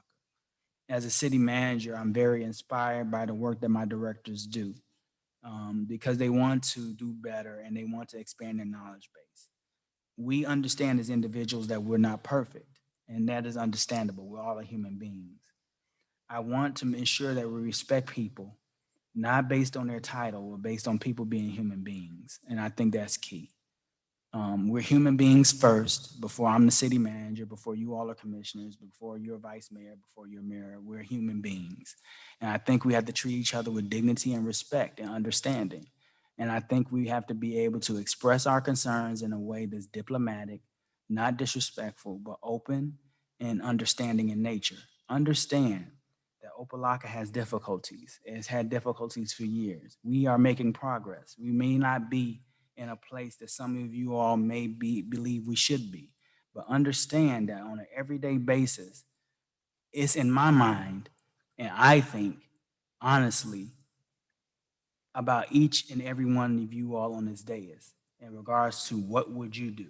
So in my mind, when I make a decision, I ask myself, what would Mayor Paget do? What would Vice Mayor do? What would the commissioners do? I think about that consciously because I am one that pride myself in doing my job, and I do not want to be ridiculed at all whatsoever in regards to my job and what I do on an everyday basis. We are planning a retreat outside of the city in the area for the commission and the directors with a facilitator so we can sit down and have hard conversations because I believe they're needed. I believe the commission needs to be open and honest with the staff about their expectations of what they do in a non-filtered manner. And I believe the staff needs to be able to express themselves in a non-filtered but respectful manner and tactful manner about what they're doing and the support that they need. And I think an understanding needs to be made.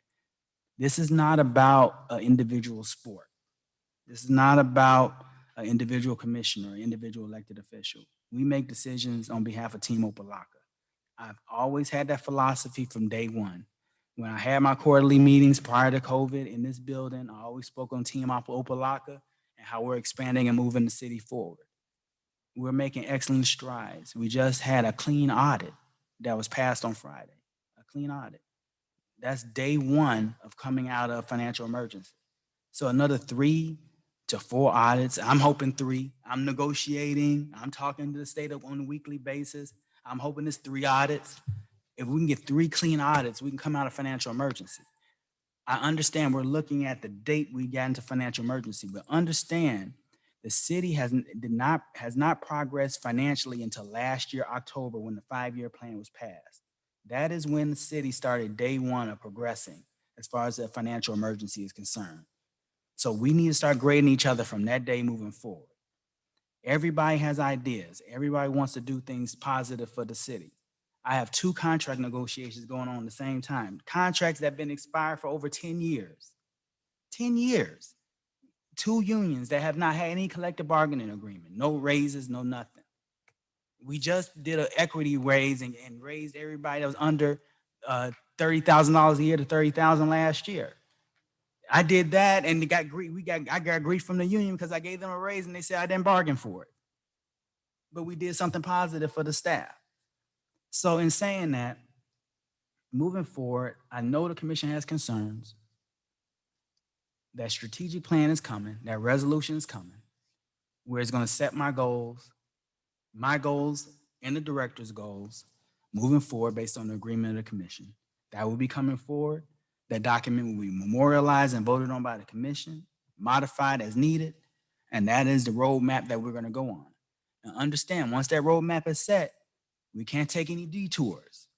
We move in that direction because that's the goals and priorities that you guys set on a year for that year. So we can't deviate. My staff is spread thin, so we have to stay focused. Beautification is key. Trust me, I'm holding Mr. Austin accountable on a daily basis in regards to beautification, what we're doing in the city, our flooding. Listen, I have anxiety in the middle of the night, and I'm going to end the speech, but I have anxiety when it rains hard. I have anxiety in the middle of the night, and I send somebody out to Glorietta Gardens to go and check and see how it is out there. Do you know has not been any flooding out there since we started working with Glorietta as far as the remediation of their property? So there's things the city is doing to remediate. I know our residents in our residential area saying, what about us? What are you doing for the residents in the residential area in the homes? We're coming. Mr. Austin, the plan is done. The engineer is done with the plan. We just need to set a workshop date for the presentation to be done, to deal with the flooding plan and phase it out. You know, understand that we're about to get a flow of money coming in. About $6 million is about to come into the coffers of the city. I'm getting inquiries about where that money is going to go. I got an email today about moving 1.5% or 1% to a violent crime initiative, and other emails about how we're going to utilize the money because vendors and nonprofits want to support the city. Understand that we're going to have a workshop, and the commission's going to have to tell me how we're going to spend that money. You all going to have to tell me how to spend that money. I'm going to tell you, my first mind is 5% goes into other stuff and everything else goes into infrastructure. That's my mindset right now, unless you all tell me different. I got Mr. Austin working on shovel and getting projects shovel ready. So when that $6 million comes in, we putting shovels in the ground to resolve flooding in these areas as quickly as possible. We have a temporary fix to Cairo Lane that will be happening in the next 2 weeks. We're going to pave all of Cairo Lane temporarily in order to resolve the flooding and pothole issues temporarily.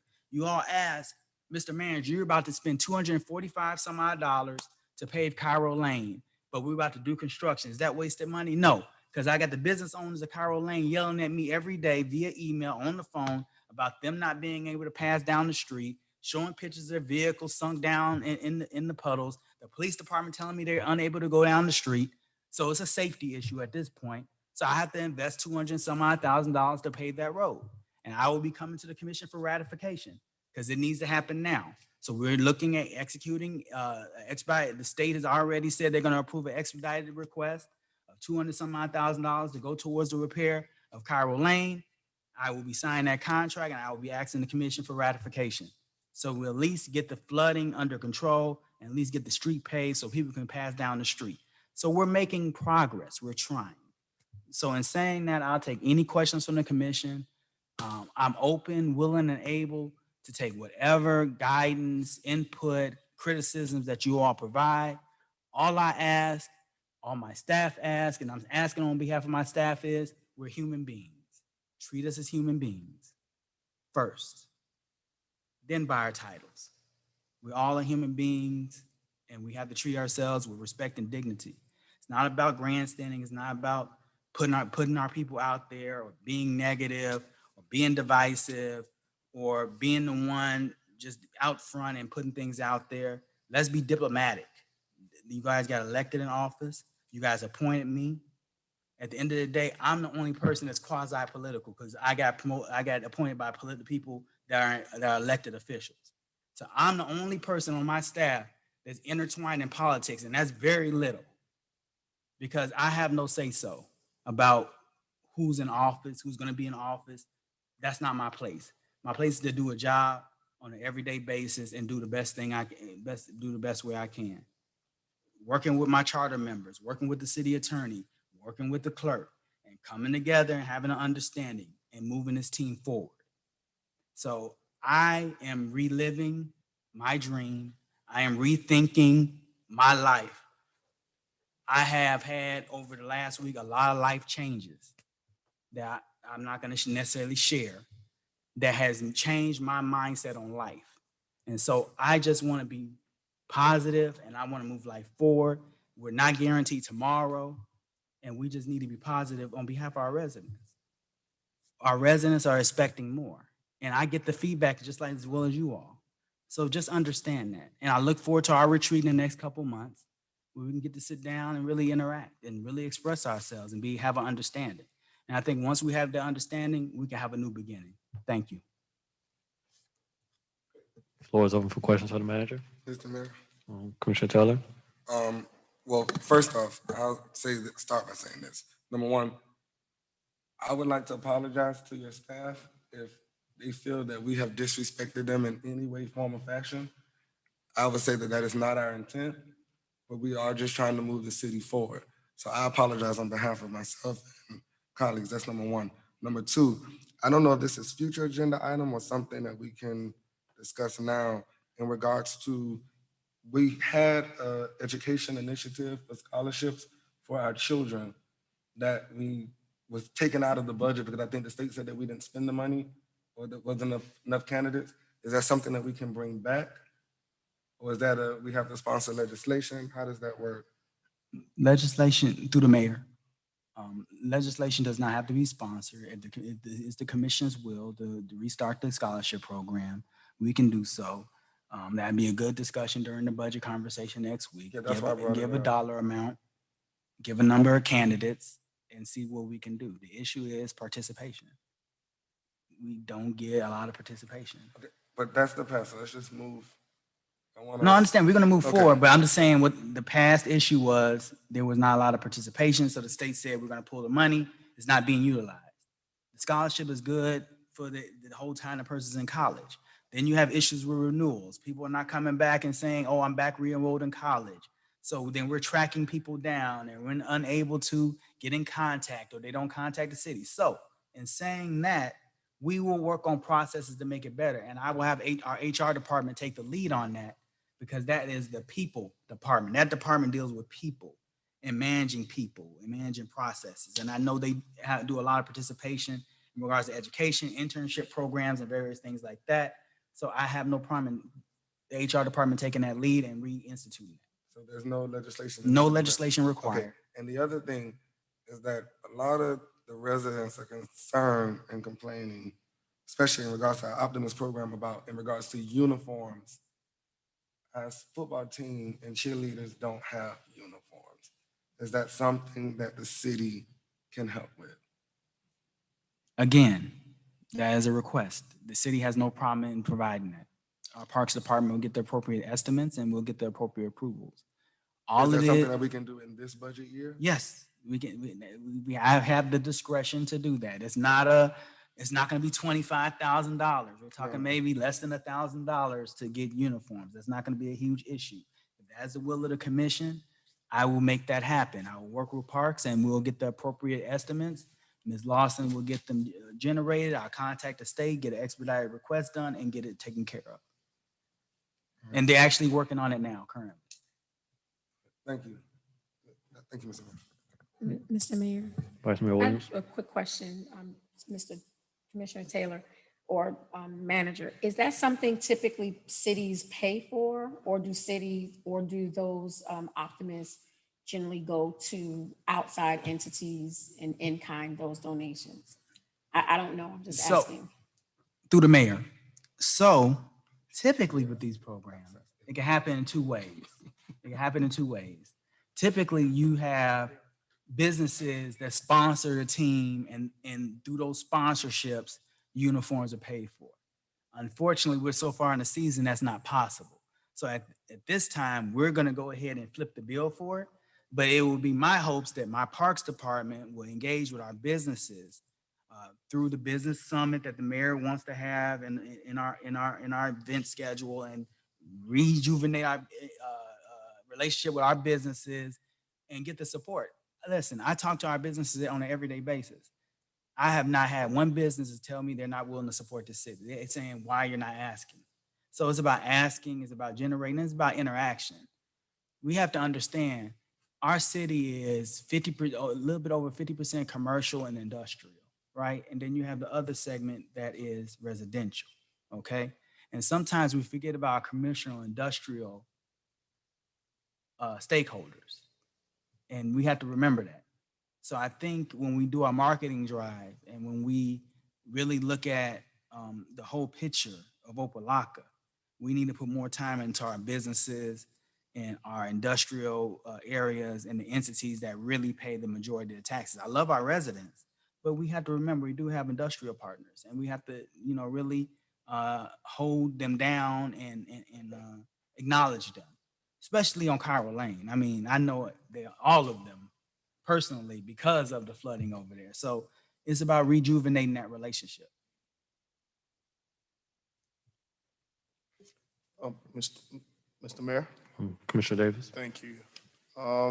Mr. Manager, as it relates to the strategic planning session that's scheduled this upcoming fall, my hopes is, in addition to the internal conversation that we're having, that we also look at the more strategic external environment, and also look at, in my opinion, key details and key documents such as the comp plan, potentials of annexation. As you know, the comp plan is recommended to be updated every 5 to 7 years by state statute. And we're coming, in my opinion, I think Mr. Gay could correct me, but I believe we're approaching the 7th year, and therefore needing an upgrade. So my hope is in addition to those internal conversations that we have as far as personnel and how we strategically want to drive the city, I would like those external conversations, regarding the comp plan and annexation and some of those kind of wish list items that we've been putting forth. Thank you. I thank you for that input, Commissioner Davis. And I would say, I think that's very important. And I would ask Mr. Grice to send out an email to the commission to get what subjects they want to discuss. And I believe those key documents should be brought up during that session, such as our comp plan and annexation, our code, our charter, because we got to go into a charter review process, right? And really looking at a charter, what needs to be modified, how we're going to compose the charter review committee and various different things like that. So I do agree with that. And I would solicit you all for your input, and I'd be more than happy to incorporate that into the agenda. All right. Thank you, Mr. Manager, for your report. It's good to hear that we are going to take action on Cairo Lane. That is long overdue, and I'm so happy that we are moving that forward. And also the work in Glorietta has shown its effects on the people living there. I do want to get an update on this master plan, on where we are in terms of this complete master plan for our city. Mr. Gay, if you want to come up and speak on the master plan, I know. No, I mean the stormwater. Oh, the stormwater master. Okay, I'm sorry. Stormwater master plan. Mr. Austin, you want to come up and speak on that? I know we have a presentation coming up. I think the plan is done. I think we're just waiting to get a date for a presentation. Mr. Austin? Area Austin, Public Works Director. The Stormwater Master Plan is scheduled to be presented to the Commission for your input at the July 28th meeting. At that time, we provide you with a partial list of priorities and get your feedback as to how we proceed with those priorities in moving forward with bids for construction of those projects that are recommended. Awesome. Yeah, Thank you. Mr. Mayor. And I believe, and I will say this, I think it's essential that we understand the plan and we make a definitive decision of what we're going to do. Because when we get this $6+ million, we need to make sure these projects are shovel ready so we can initiate them immediately. So I'm not talking about getting money and holding on to it for 6 months or a year. I'm talking about a 3-month, 3-4 month turnaround from bid to construction once we get these funds. So I think this plan is very imperative. And I think the commission does need to provide input as far as prioritizing. Of course, we pay a professional to prioritize on our behalf, but we do want you all's input as well. But I will advise you, don't become an engineer. Listen to the engineer. Because what we don't want to do is, if an engineer prioritizes something and then you all say something else, and that creates kind of some issues with our residents. So I wanted to make sure, and I'm telling Mr. Austin to make sure that our engineer is very firm and direct about the priorities and what needs to be done with the dollars that we're about to get in, so the commission can make an appropriate decision and provide direction. All right. And are there any updates on the historic city hall rehabilitation? That project, the study is still in its infancy. Like I said before, they came out and did on-site evaluation of the structural integrity, and they're doing all the calculations to come up with a recommendation for proceeding with the final construction of that facility. It's an ongoing project with the consultant. All right. Thank you very much. Appreciate it. Any other further comments or questions for the manager? Mr. Mayor, I want to just take a moment to thank the manager for just these last few months and just even within this particular summer, a lot have happened in our community. A lot of the commissioners have stepped up and tried to initiate and direct change, and you've allowed that to happen. So, or at least initiated or assisted.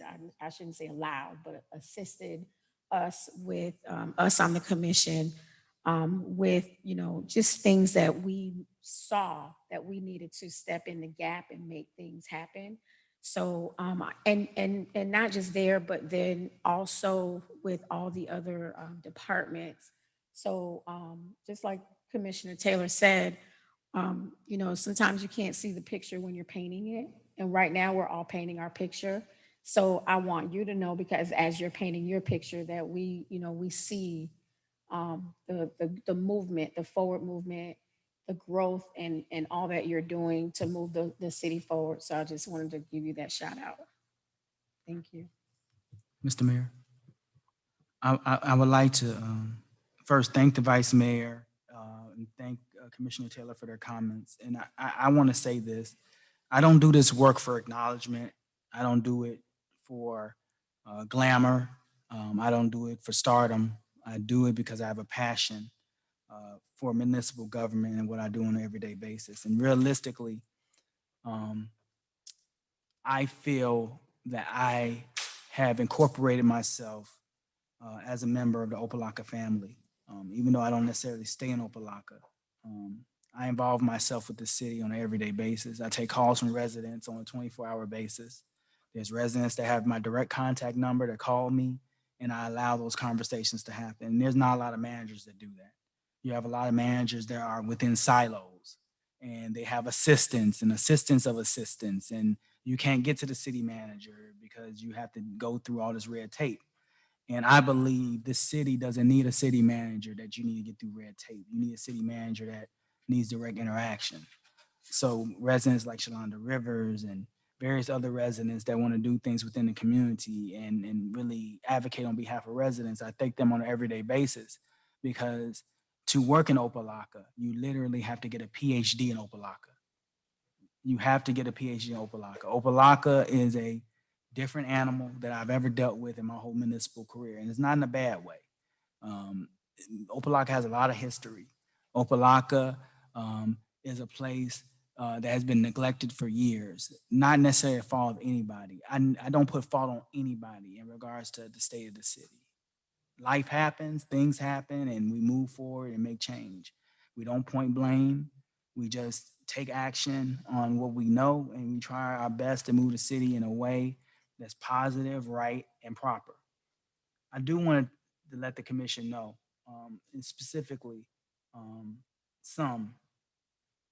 please know that when you all come to me about an issue in regards to a department or issue, please know that I am very vigorous and very aggressive with my staff, in that I tell them about themselves and their actions. So I'm not one, and my staff knows, I'm not one to be quiet. I'm a very boisterous person. And if they're wrong, I make the appropriate adjustments and move forward. We take the constructive criticism and move forward. Understand that you all were elected to represent the residents of the city because you all are residents. I know there have been comments made about staff members not being residents and not understanding. And understand, yes, that philosophy is taken by some municipalities, that staff should live in the city and be a part of the city and various different things like that. There's some cities have residency requirements, right? But I want you to know that my staff is passionate about the residents of Opa-locka on an everyday basis. And just because they don't live here, they know the struggles that our residents have, and they're committed to it. And they're committed to it because I hold them accountable to do their job on an everyday basis. So know, when you guys provide that input to me, just know that my staff is aware of that input and action is taken, and we just don't ignore it. But Rome is not built overnight. And I'm told that all the time, and it's stuck in my head. So Rome is not built overnight, and we have to take things on one day at a time. But understand, we are making progress. We got a clean audit. We're making progress. Financially, we're making progress. So we have to think about that. And we may not be making progress in certain areas fast enough, but understand, as I told the mayor and as I told the previous commission, and as I tell you all, it's one department at a time. It's one department at a time. I can't change all the departments at the same time. You can't interact change like that and have a functional city, because you have people with subject matter knowledge of the city. So you can't make rapid changes. But understand, changes are going to be made soon, and people are going to see that. And I'll just leave it at that. Thank you. All right, hearing no further comments for the manager. Any official board reports, Madam Clerk? No, Mr. Mayor. All right, are there any future agenda items? Yes, Mr. Mayor. Vice Mayor Williams? I would like to proffer that the city acknowledges September 21st. I'm doing this now because there's no commission meeting in August, and I may forget on the 28th, acknowledging September 21st as World Alzheimer's Day. My grandmother having had Alzheimer's and passed from that disease, and I'm very aware of knowing what a caretaker is to someone with Alzheimer's. And so I want to make sure that we acknowledge this day in the city, and of course, hopefully that we can do something on this day or within the month. It's really acknowledged throughout the month, but that is the day that we can, specifically with our seniors, some Alzheimer's awareness or something, because I know, and a lot of times we don't know until it gets to the severe stage or the moderate. So if we can catch it when it's mild, then that's something that would be great. So I would like to proffer that. Thank you. September 21st. Mr. Mayor? Sorry, is that a proclamation or like how we want to do that one? I'm not sure if that's a Proclamation, resolution. I would recommend a proclamation be done. Proclamation, okay. All right, so yeah, we can do a proclamation and we can do a resolution too. So just some acknowledgement, whichever one or both. So both. I second the motion, Mr. Mayor. Okay, yeah, I wanted to make it clear. Okay. All right. We can do both. We can do both. All right. So Vice Mayor is putting forth a future agenda item to recognize resolution and proclamation September 21st as Alzheimer's Awareness Day. All right. It's been moved and seconded. Any vote to move it on our next agenda item? Madam Clerk. Commissioner Taylor, Yes. Vice Mayor Williams, Yes. Commissioner Davis, Yes. Mayor Pygott. Yes. Motion passes 4-0.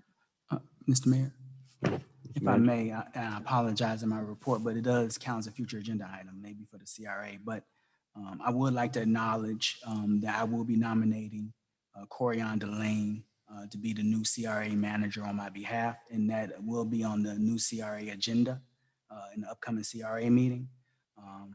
And I believe we're making positive progress in regards to the CRA.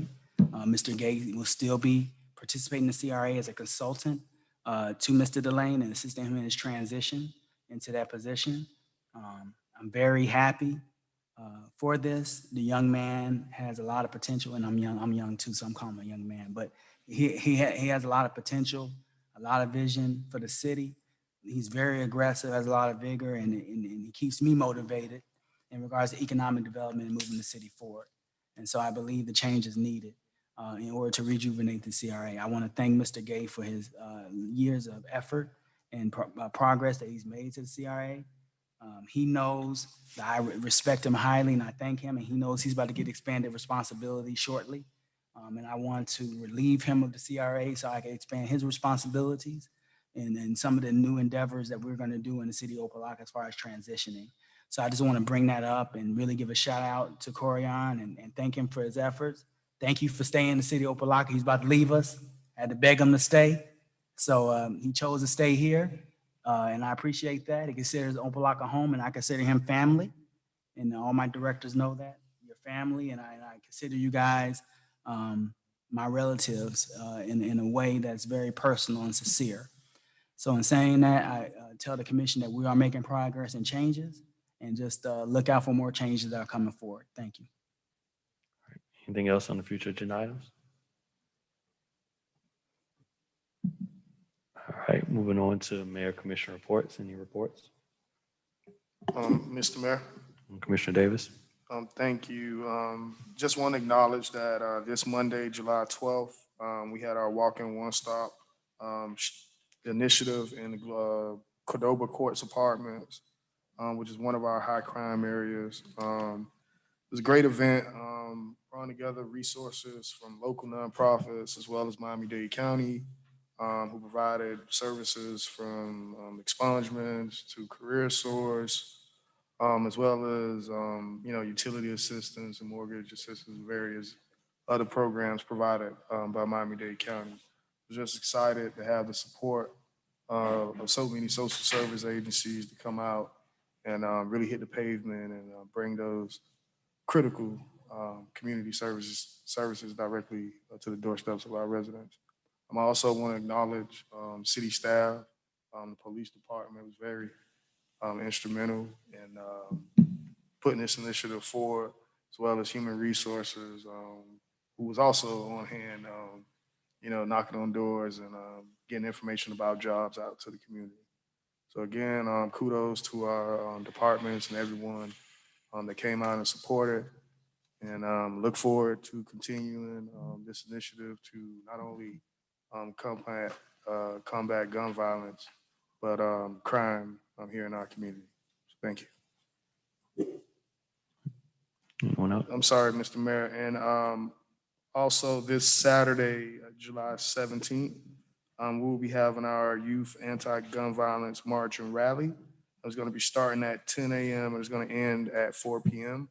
Here at Shabundi Park. The march is scheduled to take place at 11, and we'll be circling a small perimeter starting here at Shabundi Park. And again, it's just a family fun day, something to get the community out in a spirit of anti-violence and community and government. We wanted to do something for our residents and really, drive the point home that, violence isn't okay and that, we are one community and we are here for each other. So in that spirit, we look forward to everyone coming out on Saturday, July 17th. We'll be having food from local restaurants. We're serving as sponsors, as well as local performances and special invited guests. So I look forward to everyone coming out to that event. And with that, that's it, Mr. Mayor. Mr. Mayor. Vice Mayor. I want to commend the police department as well as the commission and the everyone that attended Saturday's event, the meet and greet. We had a great time. By the way, the city does owe me money for my hair. I'm just telling you, because it got messed up. Also, Commissioner Davis, I do want to just give him commend him for, I heard about, and I do apologize because I know I said I would attend, but I did hear how great, how the walking one stop. And I think it's just, it needs to be something that happens every year, along with the meet and greet. I think we can of course change the name, but just having that interaction with police. I shot a couple of threes over Commissioner Davis Saturday. So, but just, so I commend you for, what you did in Cordoba Apartments and just having that, providing that experience, bringing it to the residents. So kudos and shout out to you.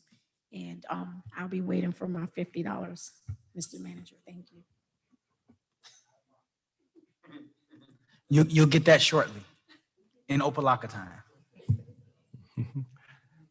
I want to thank everyone and all those involved in moving this city forward.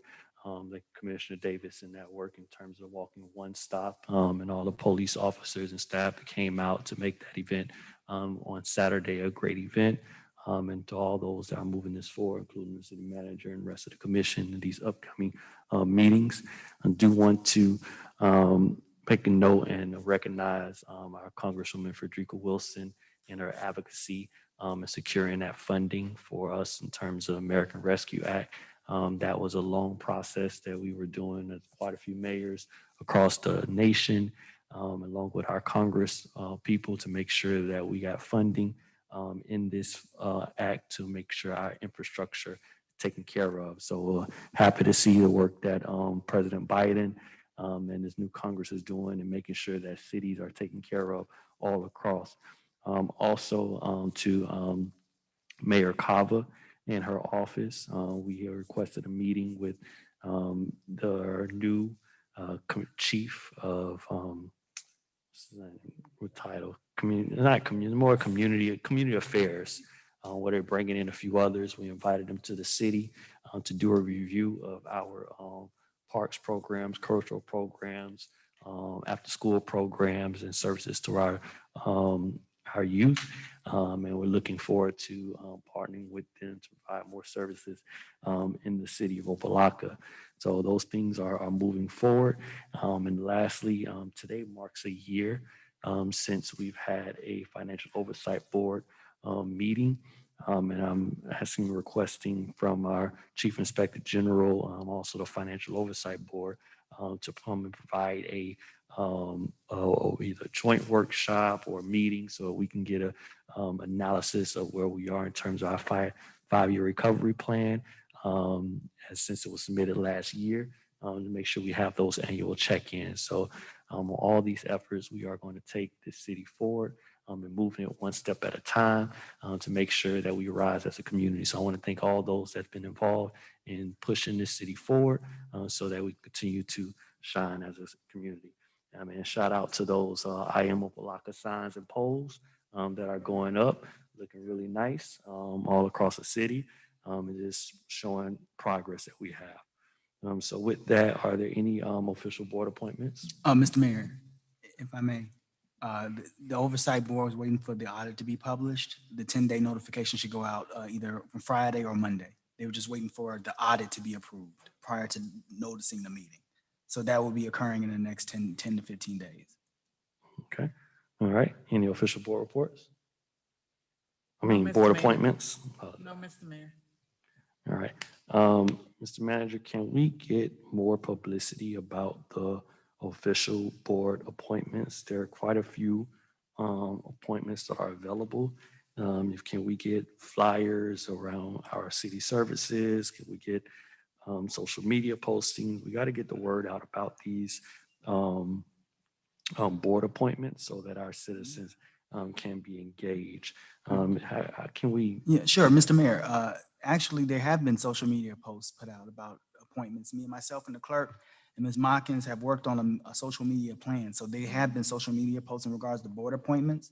But understand, some of those appointments are yours. So you guys, if you know a resident, I'm not telling you guys what to do, but if you guys know it's your appointment. If you know a resident, appoint them. And I understand a lot of people are hesitant about participating and interacting, but I think it's important. Also, while we're talking about board appointments, it's my opinion, and this is just my opinion, you guys might disagree with me, but it's my opinion that your CRA board seats should be provided to residents. So it'd be separation of duties. That would be my recommendation, that you all appoint residents to your seats on the CRA, people that are professional minded and economic development minded and business minded to do that. Because I just feel like it should be a separation, and we are taking the CRA to a different level now.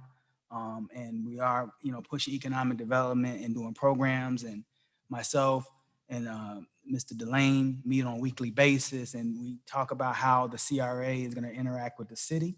So there's going to be a lot of interaction between the city and the CRA, and there's going to be a lot of resolutions and actions done between the city and the CRA. And so my vision would like to see residents sitting up here for the CRA, voting on behalf of the CRA, because at the end of the day, if we do an agreement between the CRA and the city, you guys are voting for the same thing on both sides, and I just feel like it should be a separation while we're talking about board appointments. Just my opinion. I know there's nothing legal that says that has to happen, but I think we need to go out and really push these appointments, and then you guys have a personnel board that 2 commissioners have to do appointments on if they choose to do so. So I'm sorry, Mr. Mayor. So, we have to look at those things as well. So that's just my 2 cents since we're talking about board appointments. Thank you. All right. Thank you very much. Any other comments for motion to adjourn? All right. Do I have a motion to adjourn? Moved by Commissioner Taylor. Second. Second by Vice Mayor Williams. Thank you very much, everyone. You have a great evening. This meeting is adjourned.